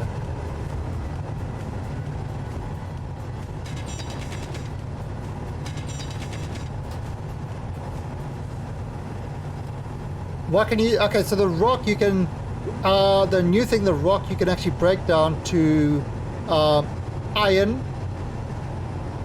silicon, and nickel. So putting the rock in the refinery breaks it down to those items. So it's not... And gravel. So it's not completely wasted.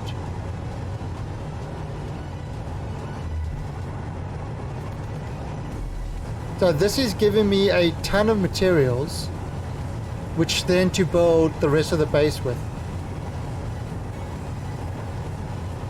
So that's kind of why I want to get this bottom part done first.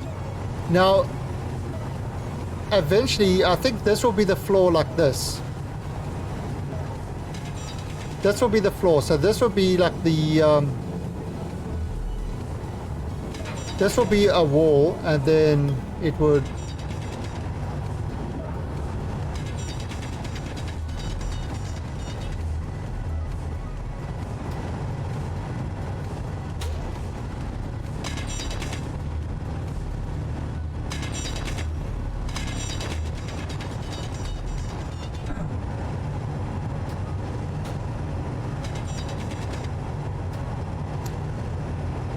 If you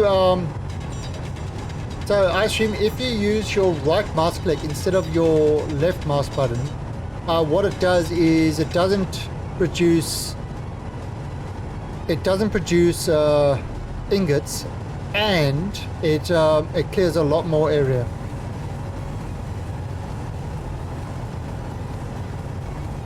It clears a bigger area faster. But you like to litter, okay. I'll allow it.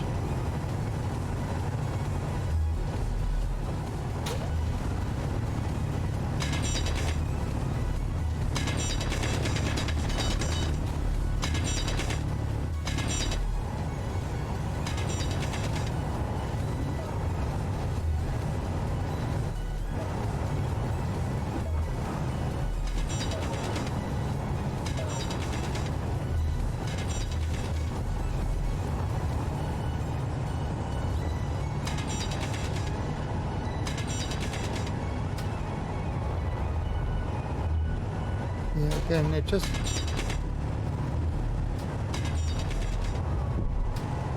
Alright, so...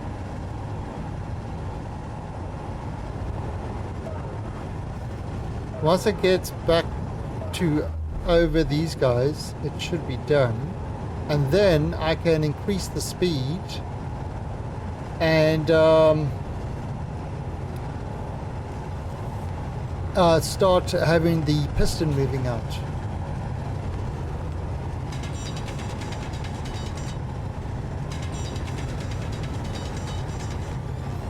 But you see, now this type of thing you can't do in something like Imperium. And this is what I think is fantastic about this game. You know, it's one of the, yeah, finding different solutions, you know, to do certain things. Like, yes, I could have had a large grid of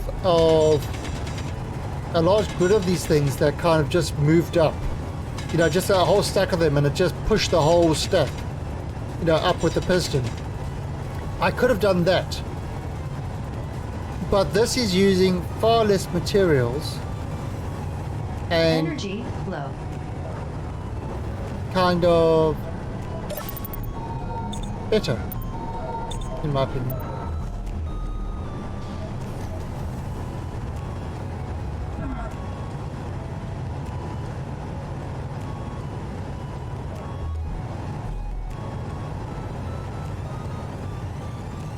Yeah, I think coming down this way is going to be...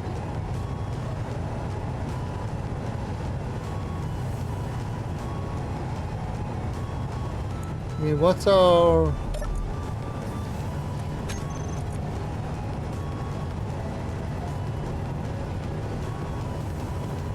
Well, we're on 25k iron already. So that small little thing has netted us, this tiny little scraping has netted us a lot of iron. Well, Damask, you've managed to see my engineering feat in action.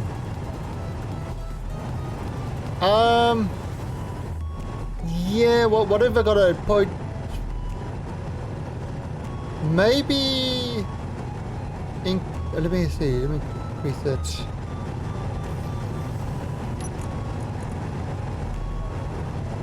Advanced rotor. Got a 0.5. Let's make it 0.8.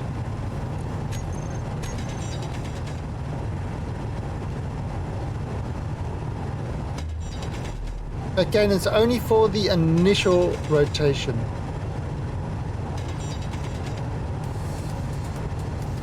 Then what I'll do is I have it at 0.25. So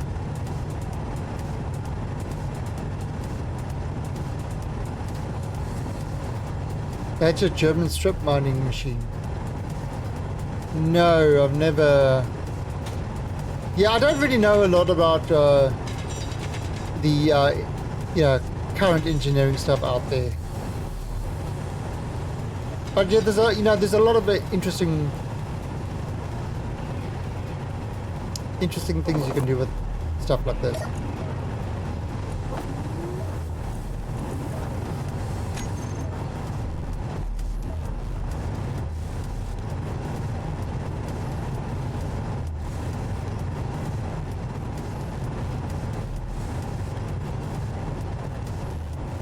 Okay, it's almost... It's 3/4 of the way around from where it started.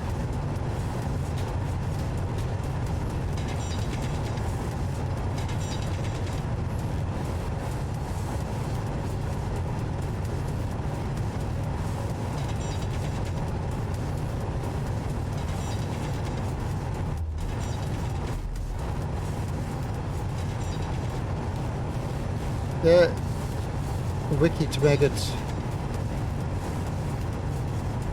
but the main digging is the same. Let me have a look.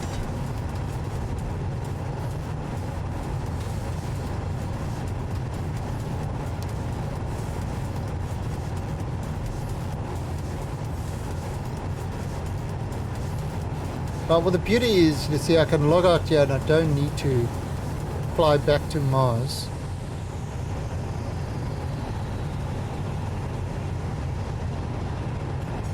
I know where ice is. Got my asteroid, so we can always get that. But we should have plenty to last us for a while. Oh.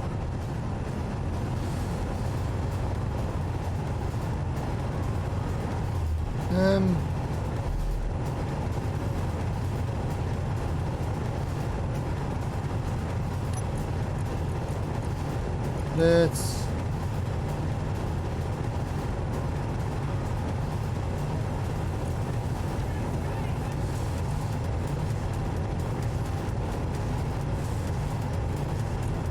okay, that's a .1.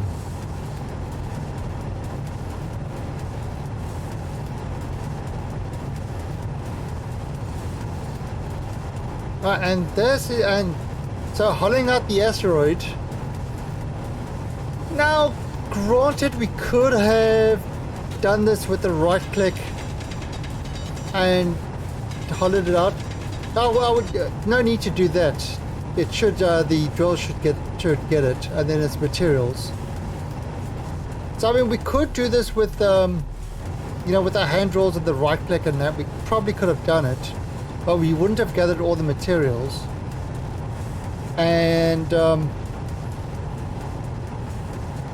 you know, everybody wants to be a material girl.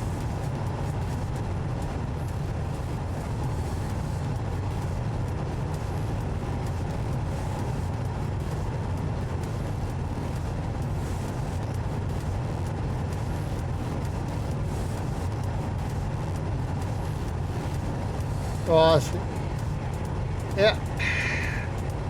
The engineer is not impressed. Oh, and it's the other one is Cool Cat's birthday today. He turned 5. He's already had his birthday treats.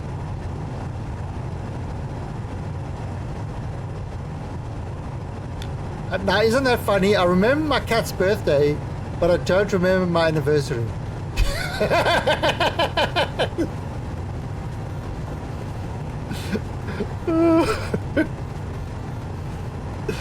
What does that tell you? Okay, so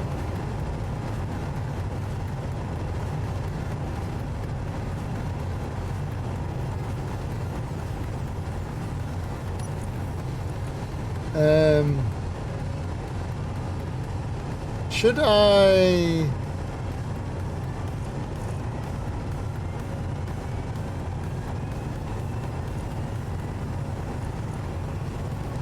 yeah, maybe 0.2.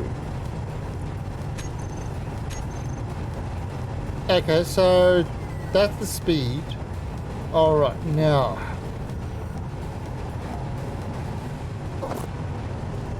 let's see. Now this could go horribly wrong. This could go horribly wrong.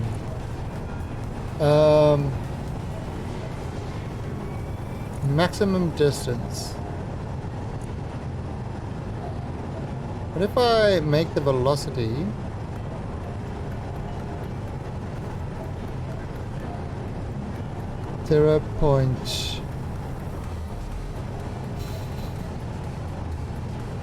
0.05, and I'm going to move it up to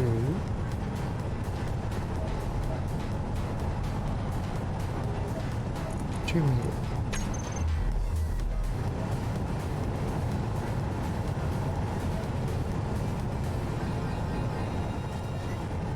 Now, I don't know if it's rising.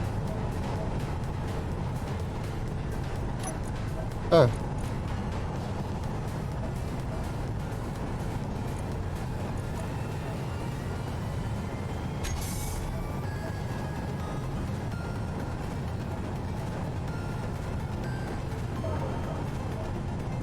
Is that rising?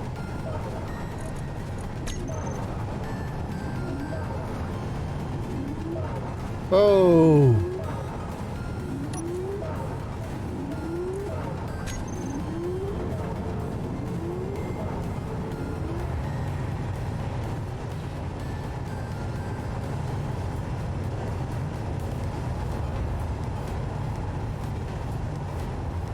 Oh, huge. Right, so it rose up. And look at that. Munch, munch, munch.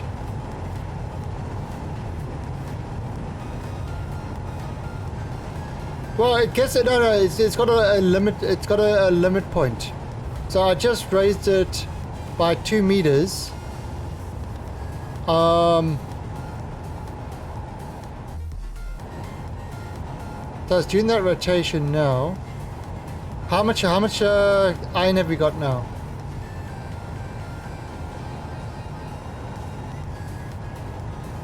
See, look, it says it's.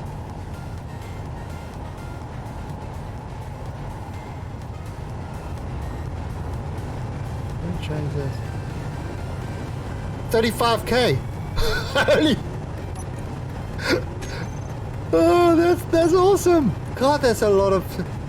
And that's just from rocks.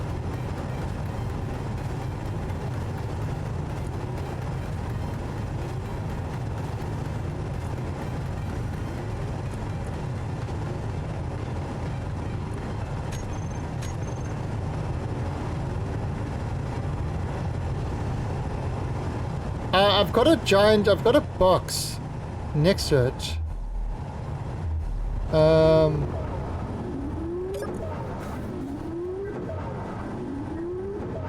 We've still got like 40 something liters.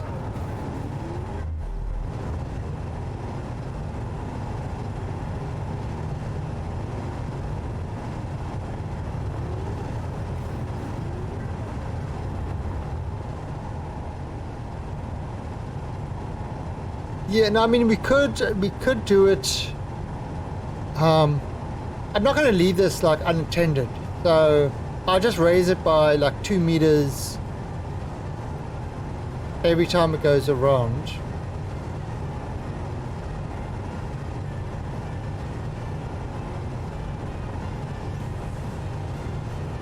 Look at that.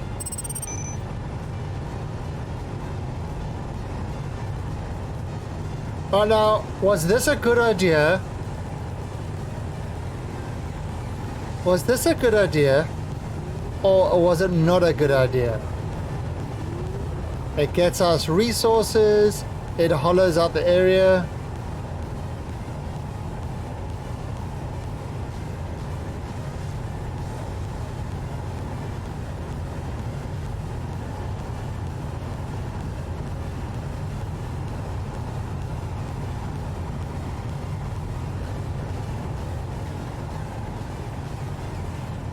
You can kind of see, look how it's just... I mean, remember this cave had nothing, there was no cave. I dug into this thing. So there was nothing here before.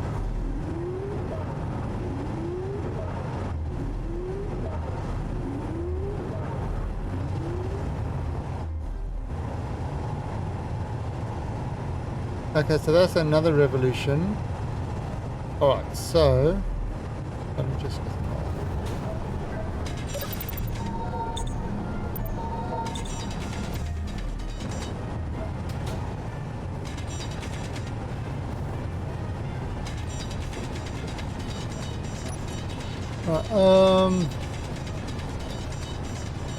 so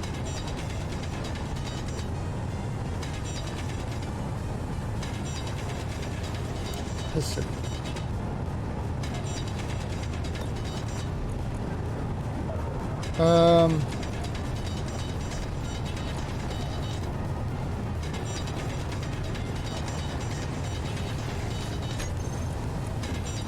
Alright, so let's bring this up to 4 meters.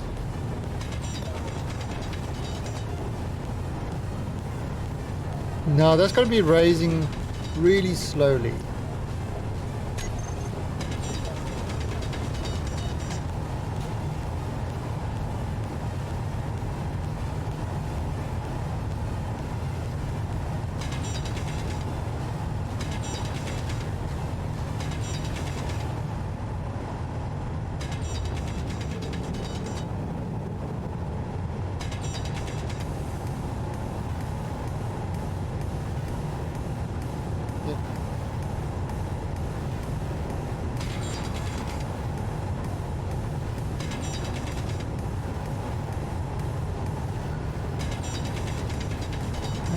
maybe let me make that 5.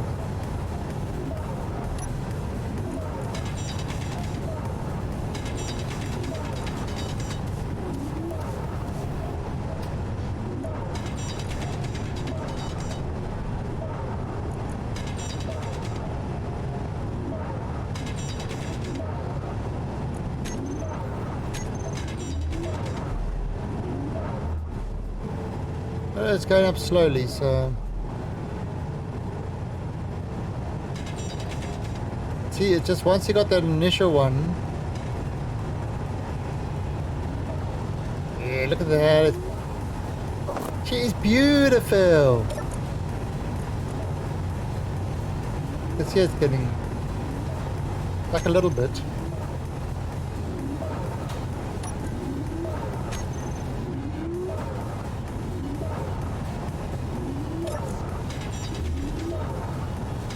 Bam!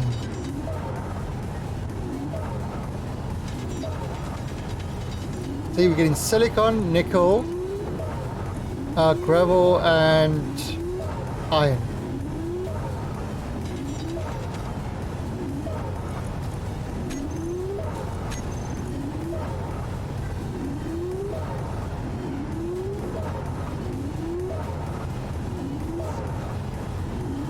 So we've got some.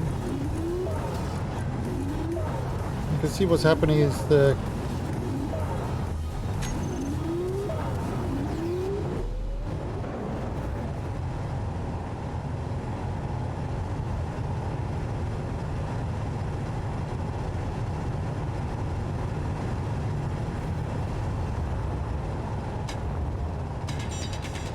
okay. So this can go the max of 10 meters.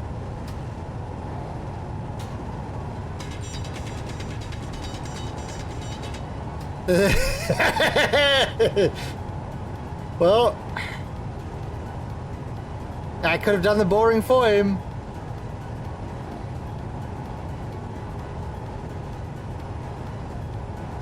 Come on, this is great.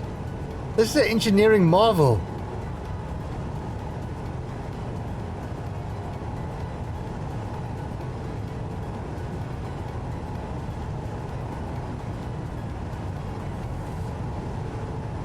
Actually, is the piston at...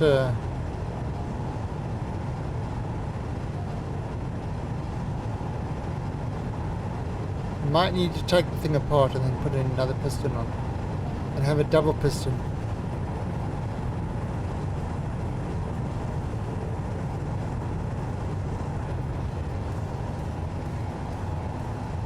There's kind of like a wave pattern.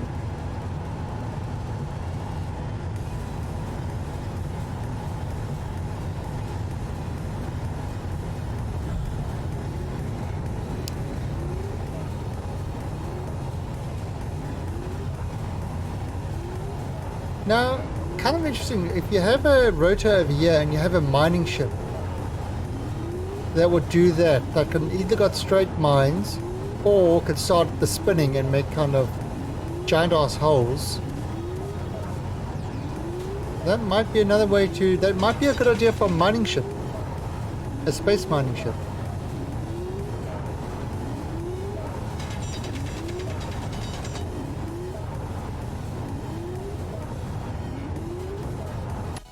Oh. That's a look.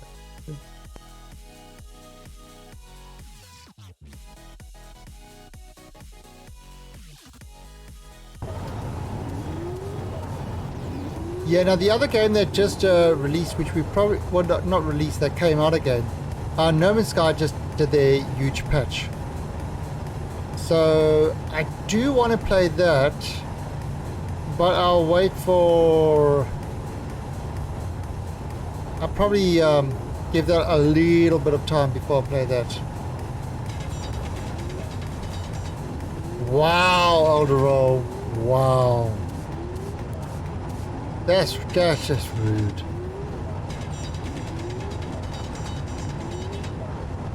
I suppose I could make this go a little bit faster. Let's see. Let's see if I increase this.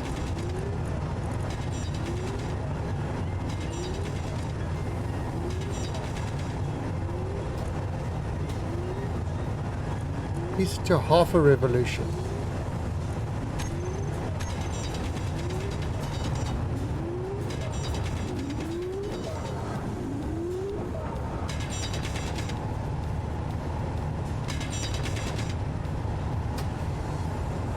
Yeah, that's half a revolution a minute. Oh, that's what that's. That should take 2 minutes to do a revolution.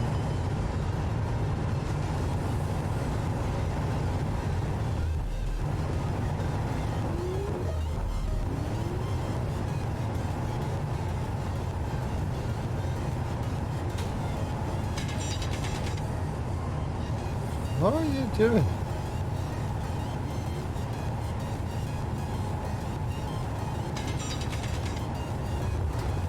I mean, this thing should take care of it. This drill should make enough clearance for that bottom one. It's peanut butter jelly time, peanut butter jelly time, peanut butter jelly time. Way at, way at, way at, way at. Now there you go, there you go. Thank you, Orson.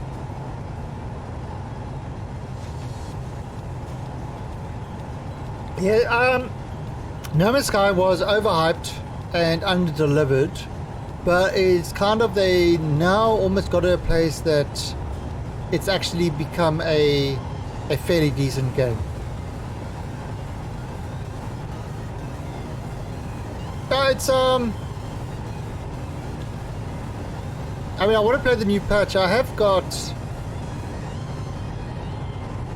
you know, I've put in some hours in it, but not with the new patch. And I do want to try it out to see what the new one is like. The thing of it that they've added with the new thing, the key thing to it, is they've added in proper multiplayer. So you could actually play, like, I think up to 32 people. So that's going to be interesting to see how that works. Probably play with Mr. Evil and them.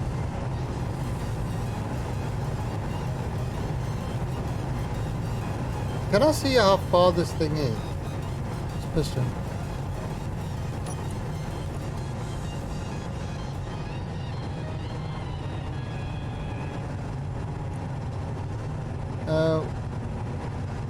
What is the... I don't know. Oh, current position 4.6. Okay, so it's still... Oh, so that speed, if I leave the speed on 10, that should get up to 10 meters at that speed. Well, maybe I can increase the speed.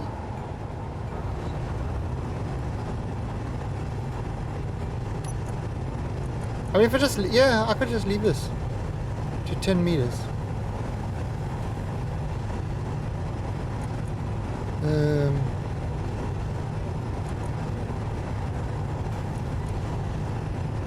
I could do it like...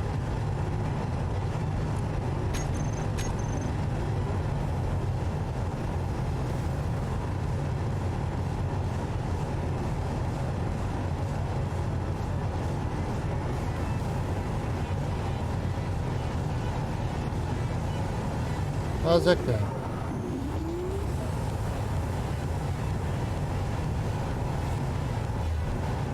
Yeah, that's actually working alright. Okay. So...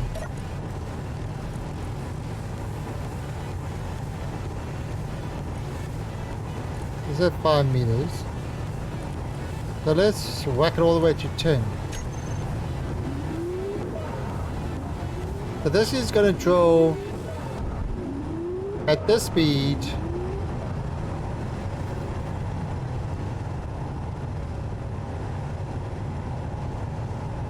to 10 meters. And it's actually doing this alright. It's handling this no problem. Wow, that's actually... look how much space we've cleared.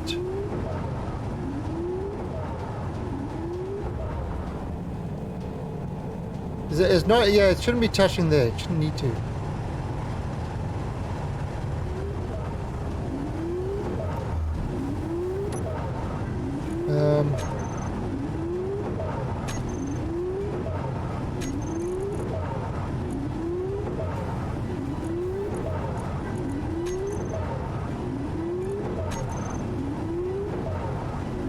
82. 82,000.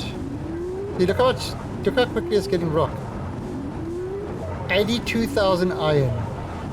83,000 iron.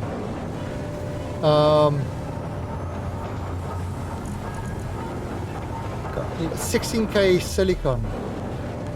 Got 9k nickel.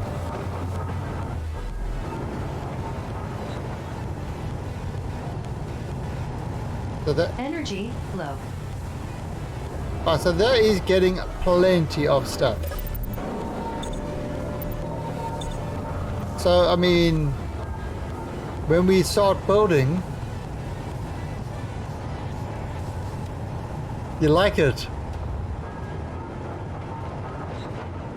I mean, we've cleared a lot of space. Just look how much. Look how big this cavern is now, compared to when you first got in here.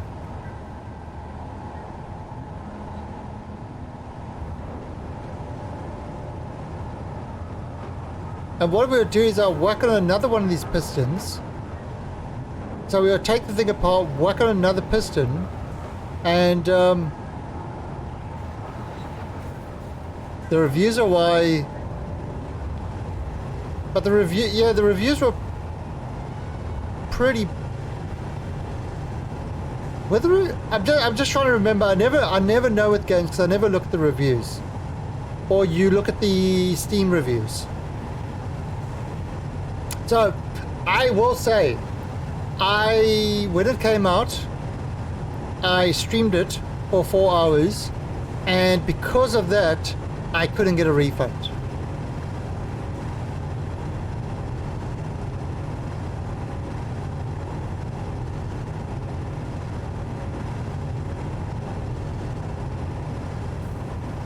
Yeah, now, it's still got an overall rating of mixed, but No Man's Sky has actually got a very positive rating for the recent stuff.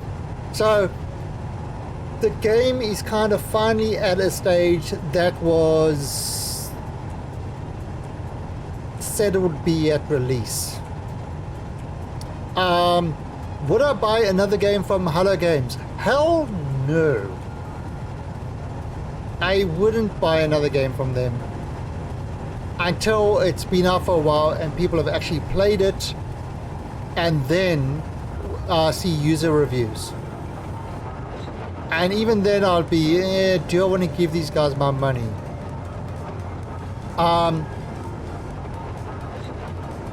But since I've got No Man's Sky already, and you know, it's not going anywhere, it's worth having another look at it. Oh, what was that?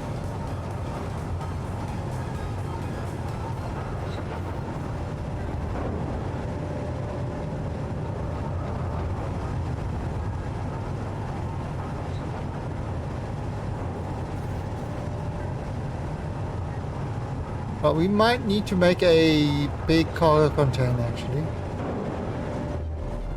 and connect the giant cargo container.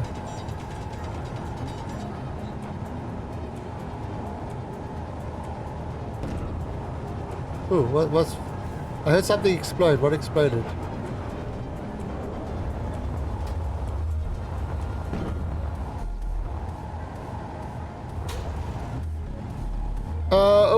Where are you digging? Oh, you're putting more power. Okay. Yeah, I don't want to dig too much outside. I don't want to do too many things outside because I want to keep the outside as minimal as possible. God, look at that! Look at that! Oh, wow! So you come in here.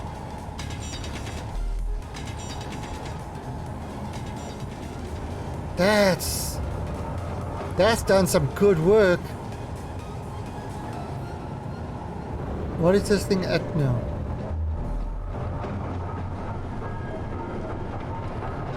Yeah, and also less chance of the guys, the other guys seeing you as well, the NPCs.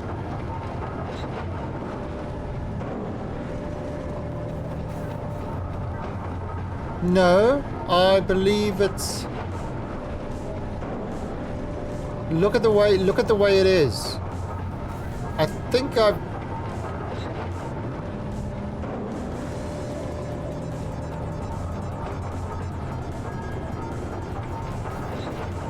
What was it? Actually, I took a look outside and it's going into the heart of the asteroid. It's currently on 9 meters, so it's got 1 more meter to go before it's maxed out. Alright, so if you come down here, but so it's going down the same as the pipe, so it's going down that way.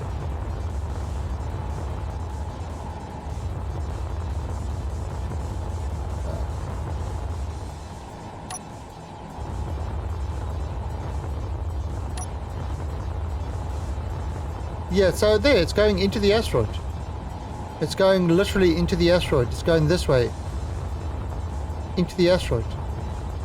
So you see where this, the way the tunnel leads? That's exactly the way it's going. Straight down this tunnel. Or no, it's not.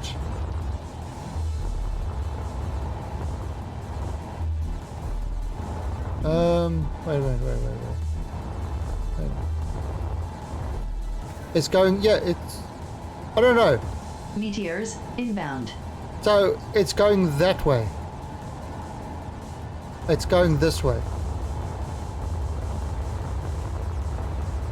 Yeah, this is the heart of the asteroid. So that's the way it's going. If I was going the other way, that's kind of where... I think there's a...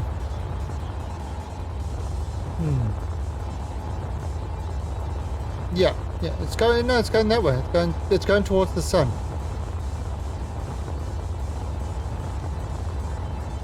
No, it's not going towards the sun.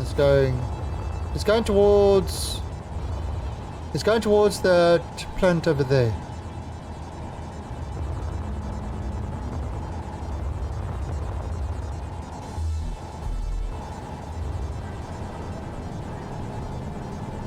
That's...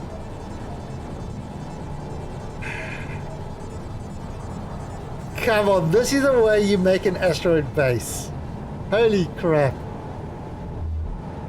Now once this thing is done, then I put another piston on and it will be 2 pistons expanding.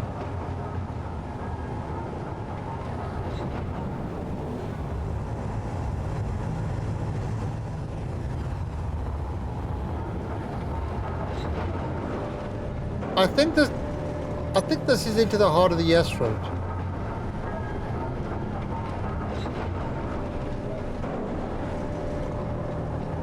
$10 meters, okay.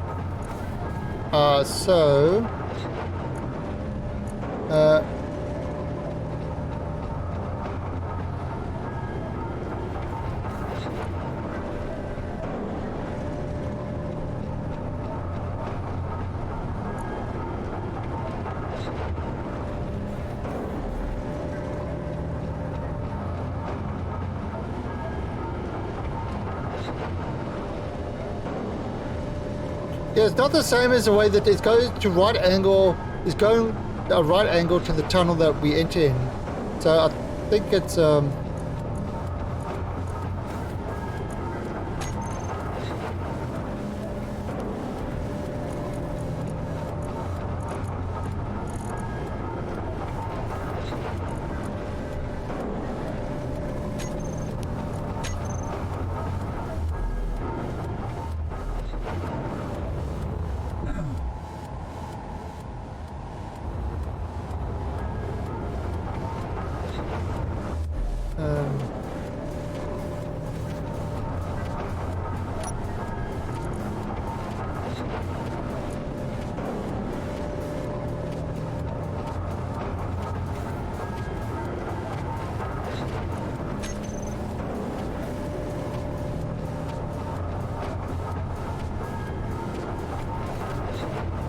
perfect.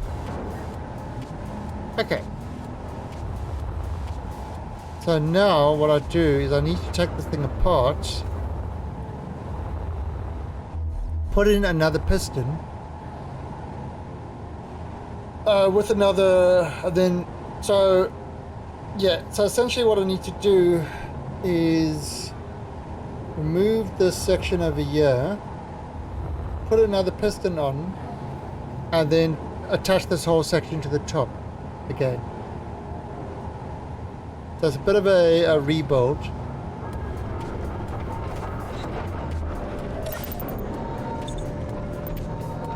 And then we can go another 20 meters.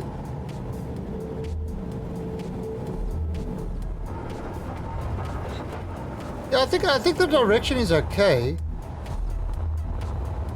See, look, there, it's going in this direction.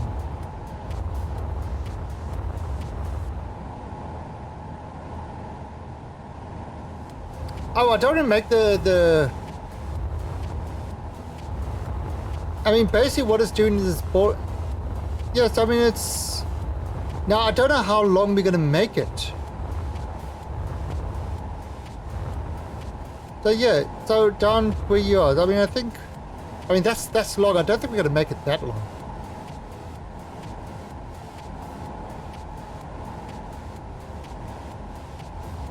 But I think this direction is okay. I mean, it should be below this.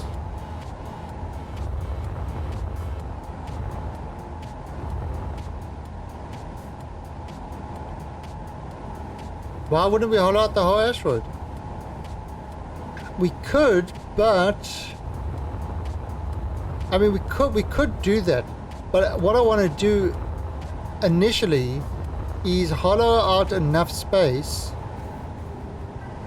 and then I could start building the actual base sort of properly.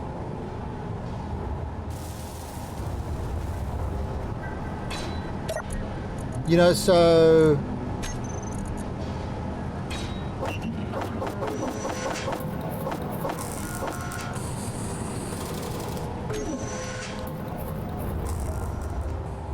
yeah, it's now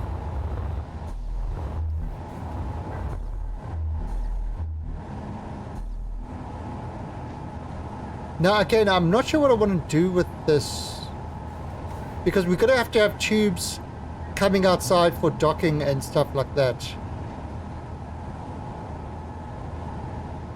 You know, we have the ships sort of the mining ships who dock outside. And I have to do a whole filter system so that when a ship docks outside, the ore will take the ore, but it's still got access to all the parts and stuff like that. There's kind of a whole big thing I want to do inside the base. This is going to be my little baby.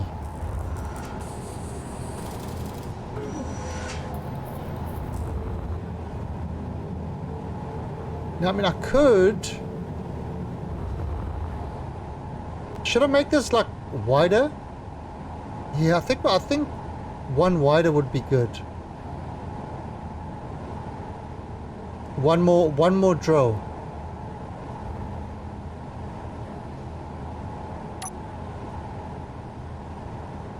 Yeah, well, one more drill will make it.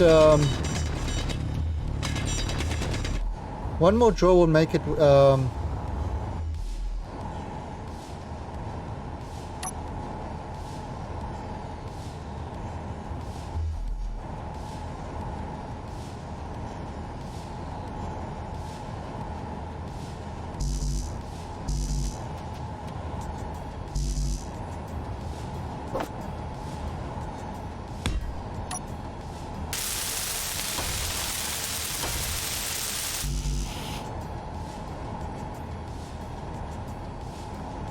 So yeah, so that would be two wider.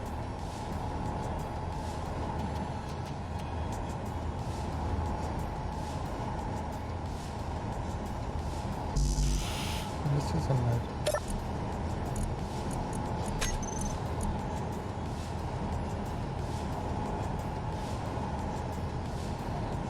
Really?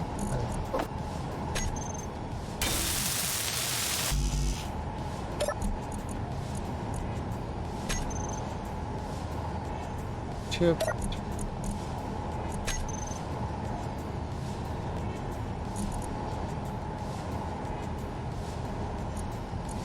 God, I think this is doing the wrong thing.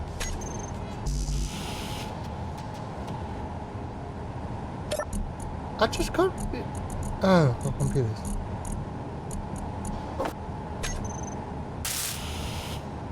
Right, now, let me get rid.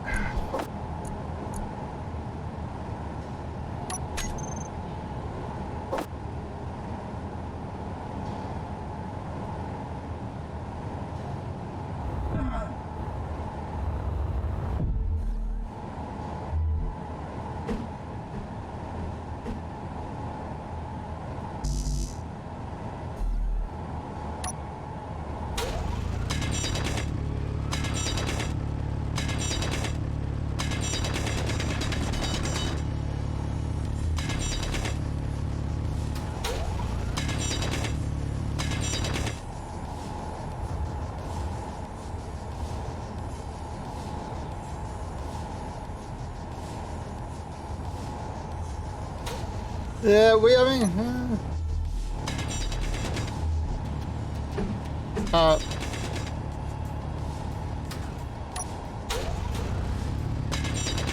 I have a contraption that is contrapting.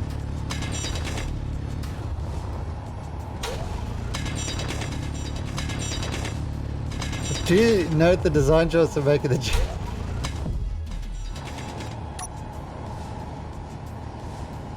It's... Oh.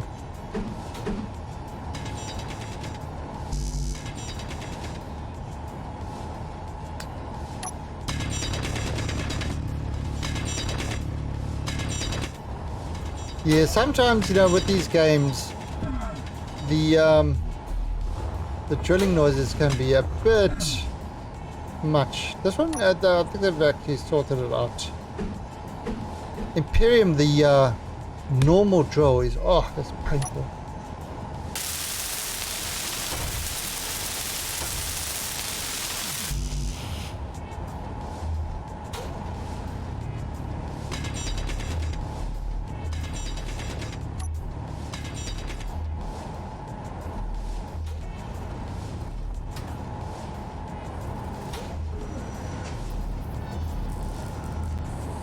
Draw 5 motors. Huh. Okay.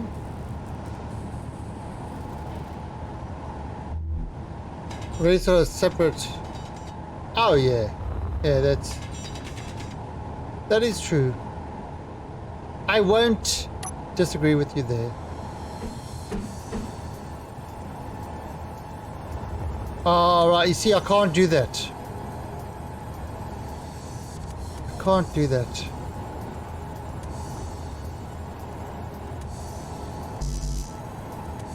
I need steel plate. Maybe I can do that. And Mr. Diabolus! Salute to you, sir! How long is that, Diabolus? 29 frickin' months. This just in. Diabolus loves me. You can do that. I can do everything. I have my engineer say so.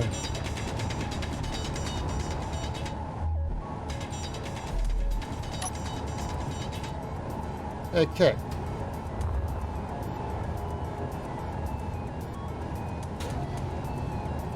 Alright, so let's try this.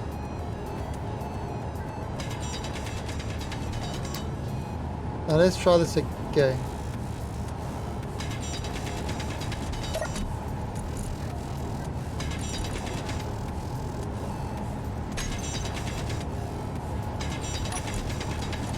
Okay.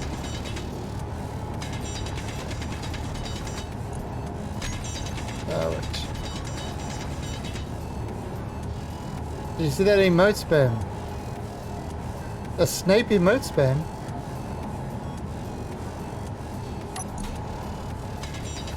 How hard would it be to create a large piston-driven hangar door with the section of the asteroid shell. Oh. Now you can't move voxels like that. That's the problem. I can make a giant door, but you can't move voxels.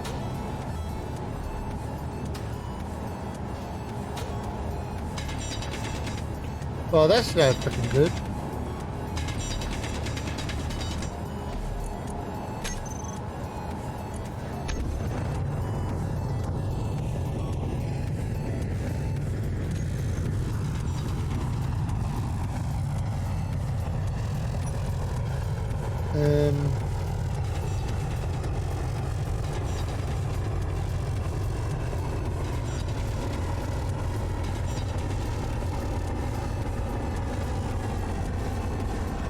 Energy low.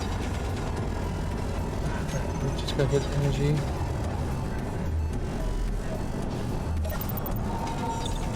Alright, actually gotta do it. Right, you ready for it to start moving? You just gotta share the one at the end.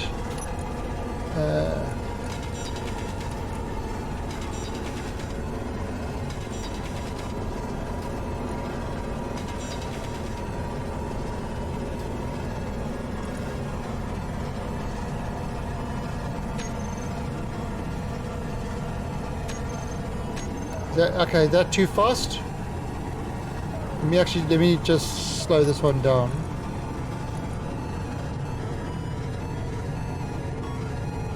Just for the initial one.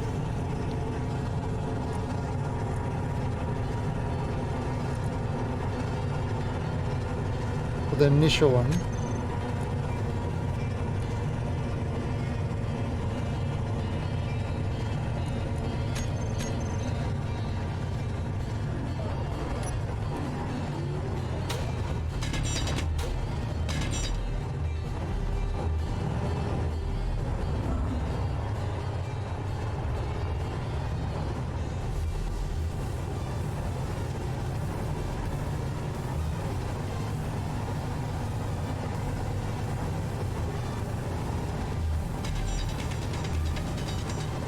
Look at you making a mess.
Okay, so there it's just kind of...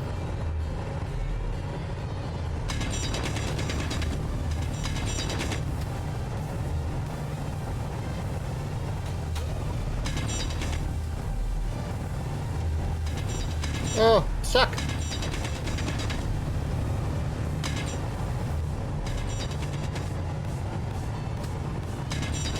Oh, so we're trying to... Yeah, so it's... Oh, and this...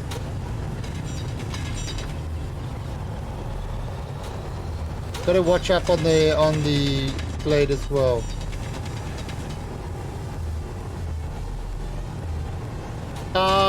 You can cut an asteroid in half, and the two halves will just sit there. So the voxels cannot be moved.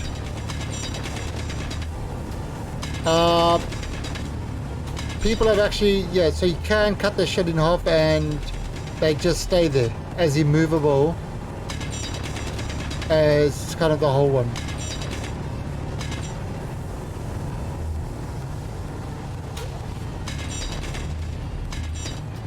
So I think I told you.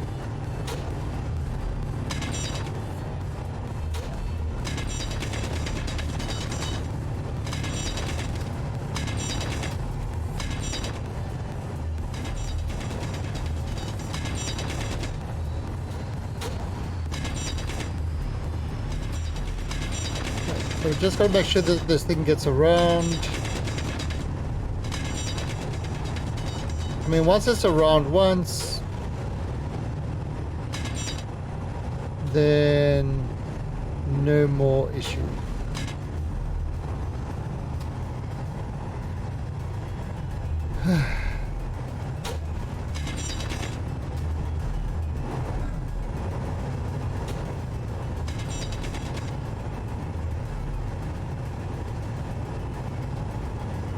Yeah, like there's the physics in this game is, you know, the planets don't rotate. They're always in the exact same position. So you mark an asteroid that has something, GPS coordinates, it's always in the exact same place. I don't think the planets are even procedurally generated either. I think it uses a set map as well. So every time your Mars is going to be exactly the same size. Or look exactly the same. I think the ore, where the ore is, might be generated. But in essence, so there's no procedural generation of the planets and stuff like that. So you can't just say, "Morning, Tater Shovel. I am coring out an asteroid and my contraption is working great." We're actually widening it at the moment. Okay, I think that's it. Was that it?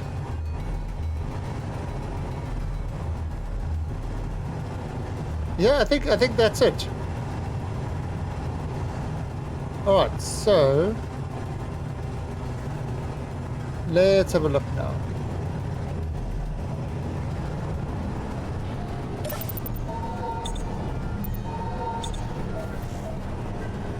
So,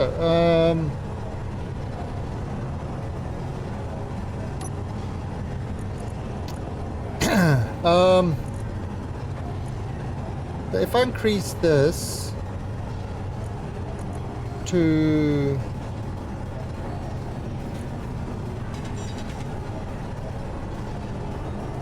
0.5. Okay, so that should be moving around a lot faster now. And the piston.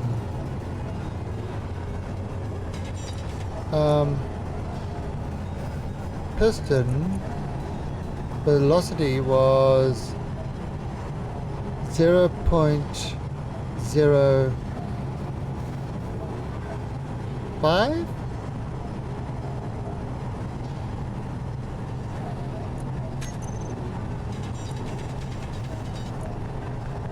And let's just increase that to 2 meters. Right, so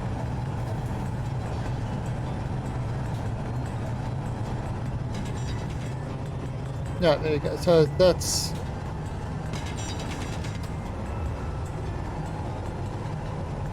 I mean, it should be fine. It should be able to make it through now.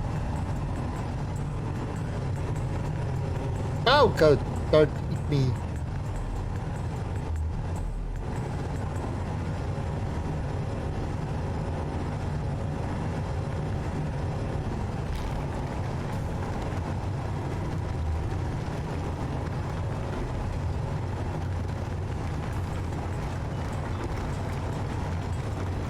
Oh, it's working.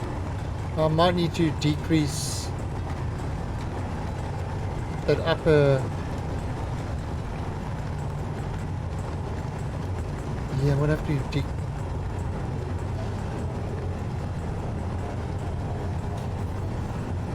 but the spinny bit is bad for you.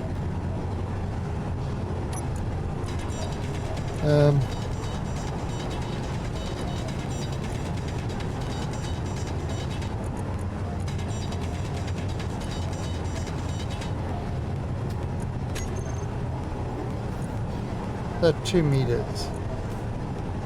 Alright, so let's increase this to 4 meters.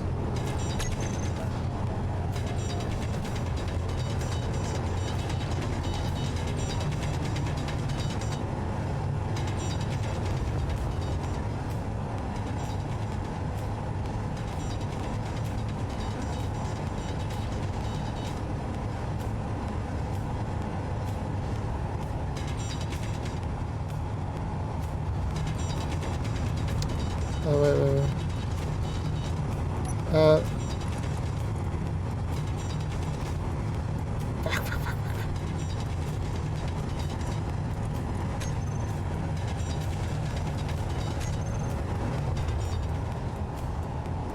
Yeah, that was too fast. That was increasing too fast.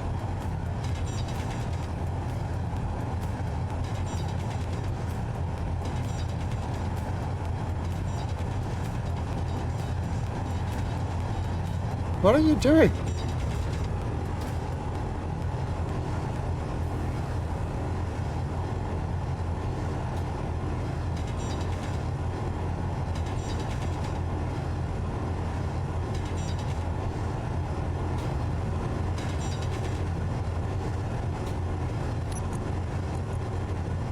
Piston.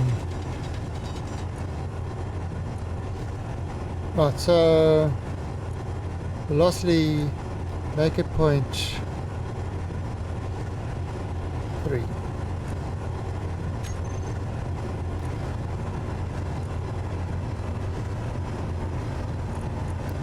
And advanced rotor. I think we make that 0.4, maybe 0.35.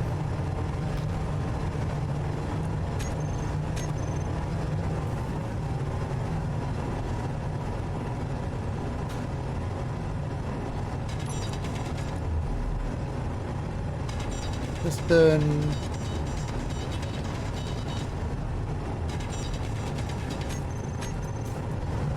All right, so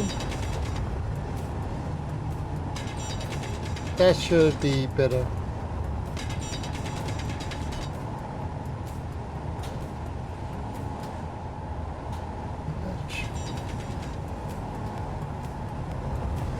Okay, great. Okay, so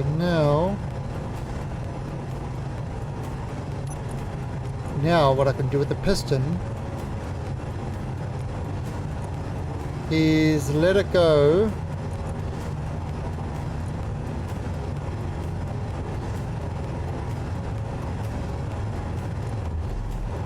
Oh no.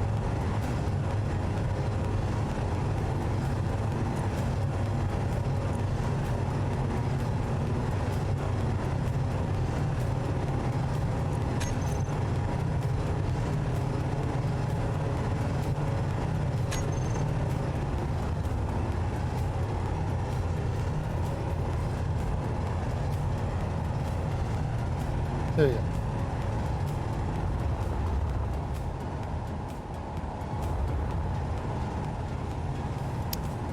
Okay, so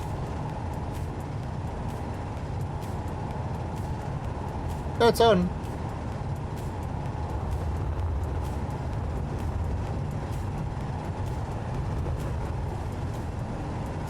It should be working just fine. The thing is, what it's doing is it's all the rock is coming into here. Meteors inbound. Oh, screw you, Meteors. Nobody likes you. Nobody likes you, Meteor.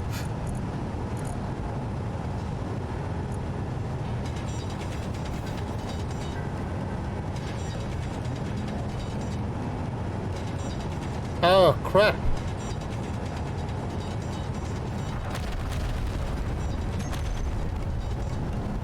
Alright, we got a problem.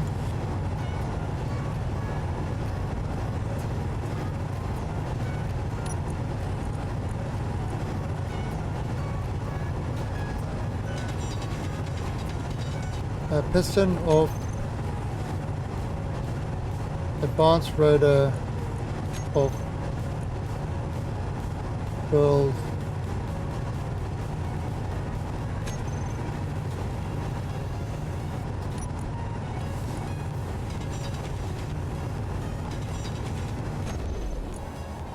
Alright, so let's have a look there. But also got the advanced rotor, drills, and piston.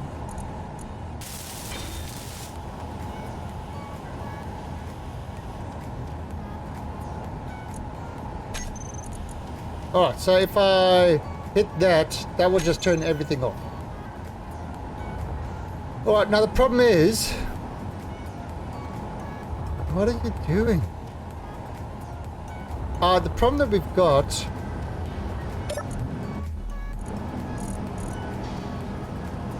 is all our space is maxed out. So...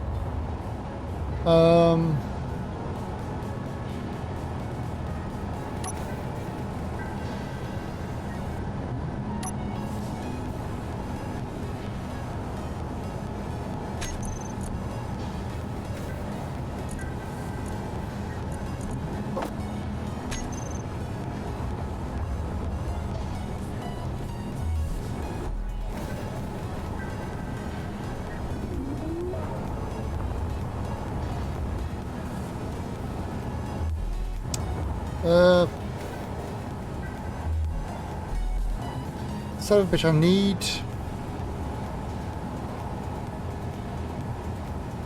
Yeah, I need a lot more storage.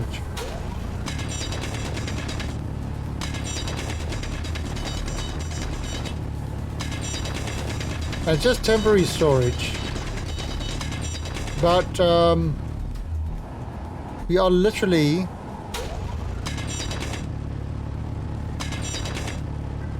We've made way too much iron and stuff like that.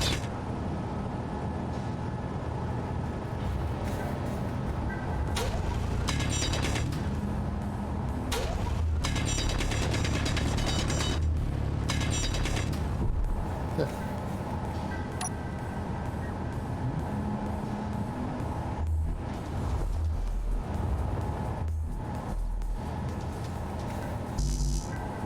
You need interior plate.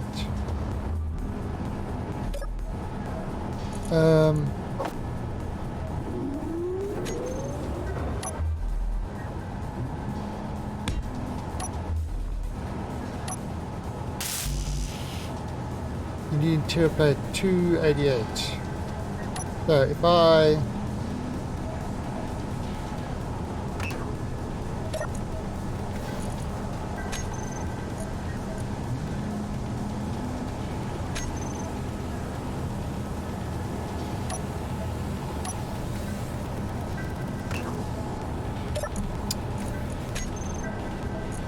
what the actual...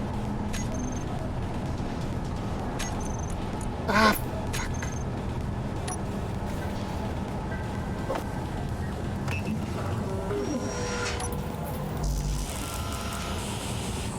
Energy low. Ah! Oh, it definitely was. The aliens are messing with me.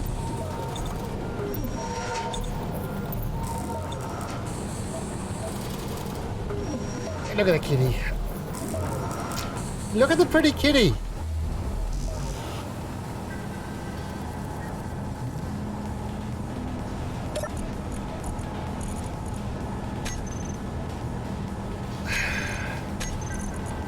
Seriously?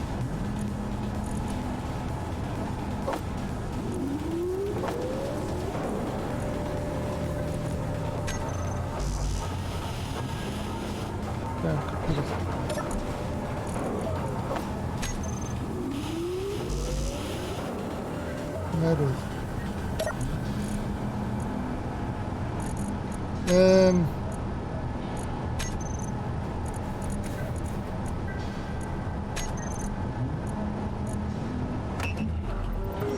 There we go.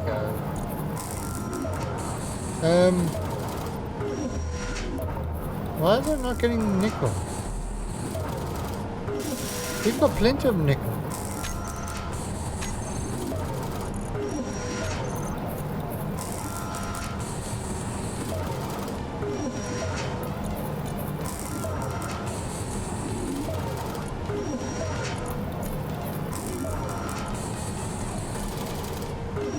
Yeah. I think it's just running out of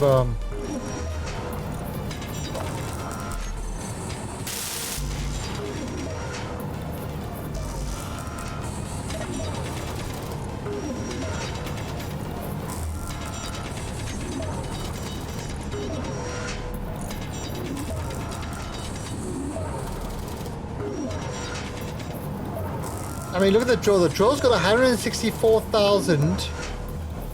Draw 4's got 164,000 stone sitting in it, waiting to be processed. We've got so much stone.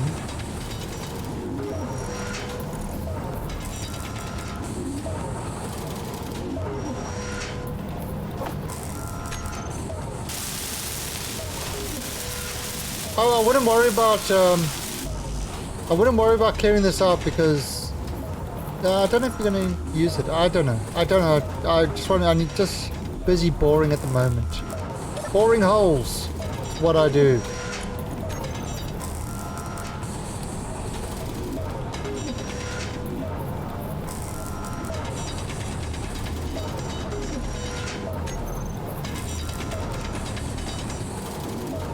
Yeah, and it needs to bring nickel in.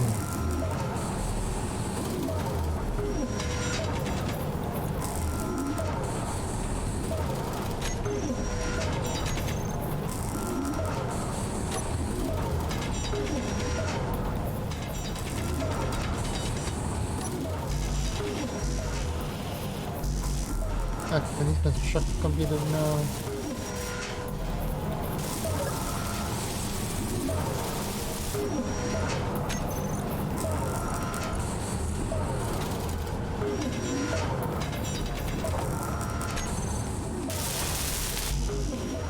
Metal grids.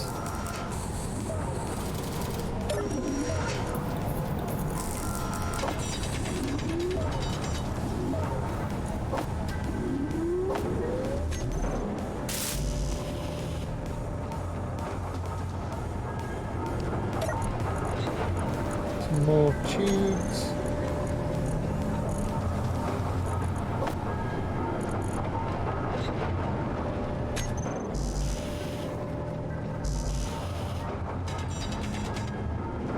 Right, so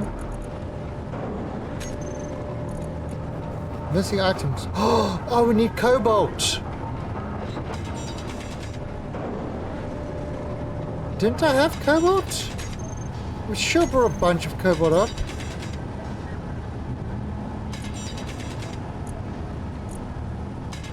Yeah.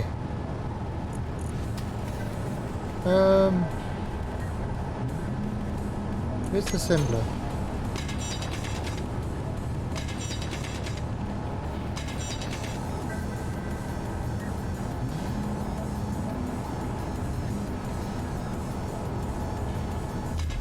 Oh.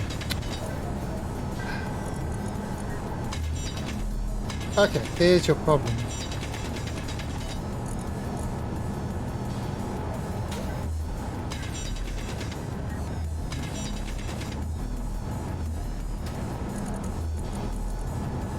Show only this ship, alright.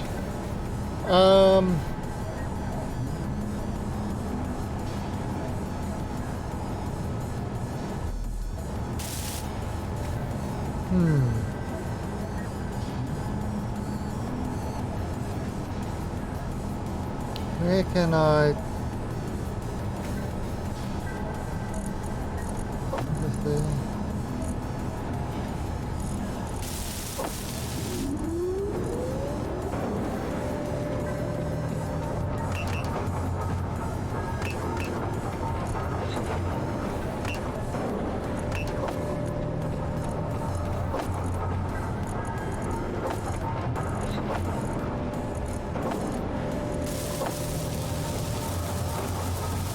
Yeah, that's exactly what I...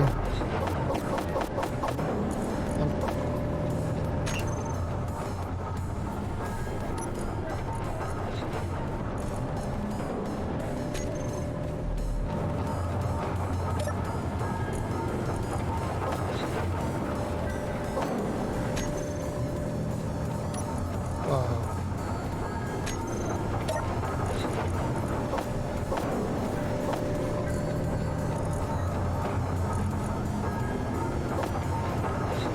Do that like that. Oh, I can't just dump it.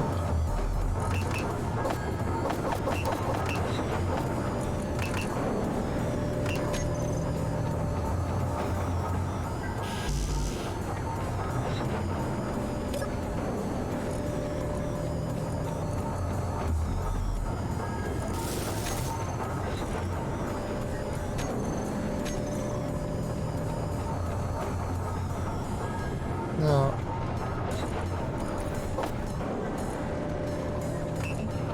Nickel. Yeah, cool. Excellent. Alright, so it's bringing that stuff in. Good stuff. Good stuff.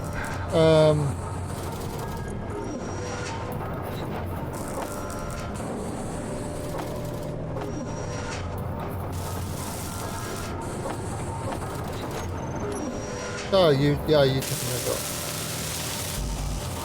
Alright, so we need 12 more motors. So we had the stuff, we just were completely full.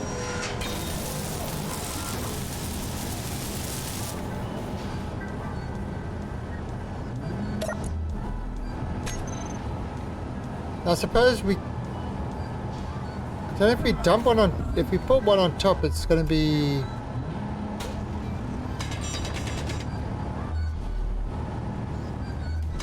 Yeah, it's going to go too high. Well, that should be alright.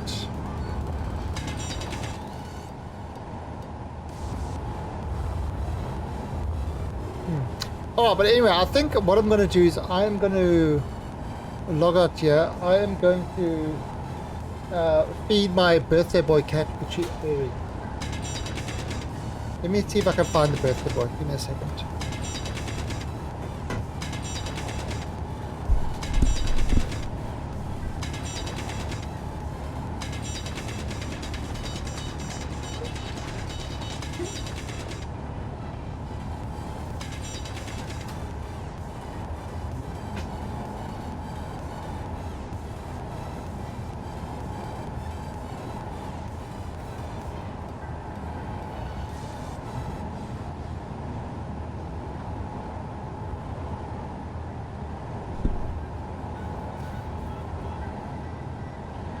He's under the server. He's sleeping under the server.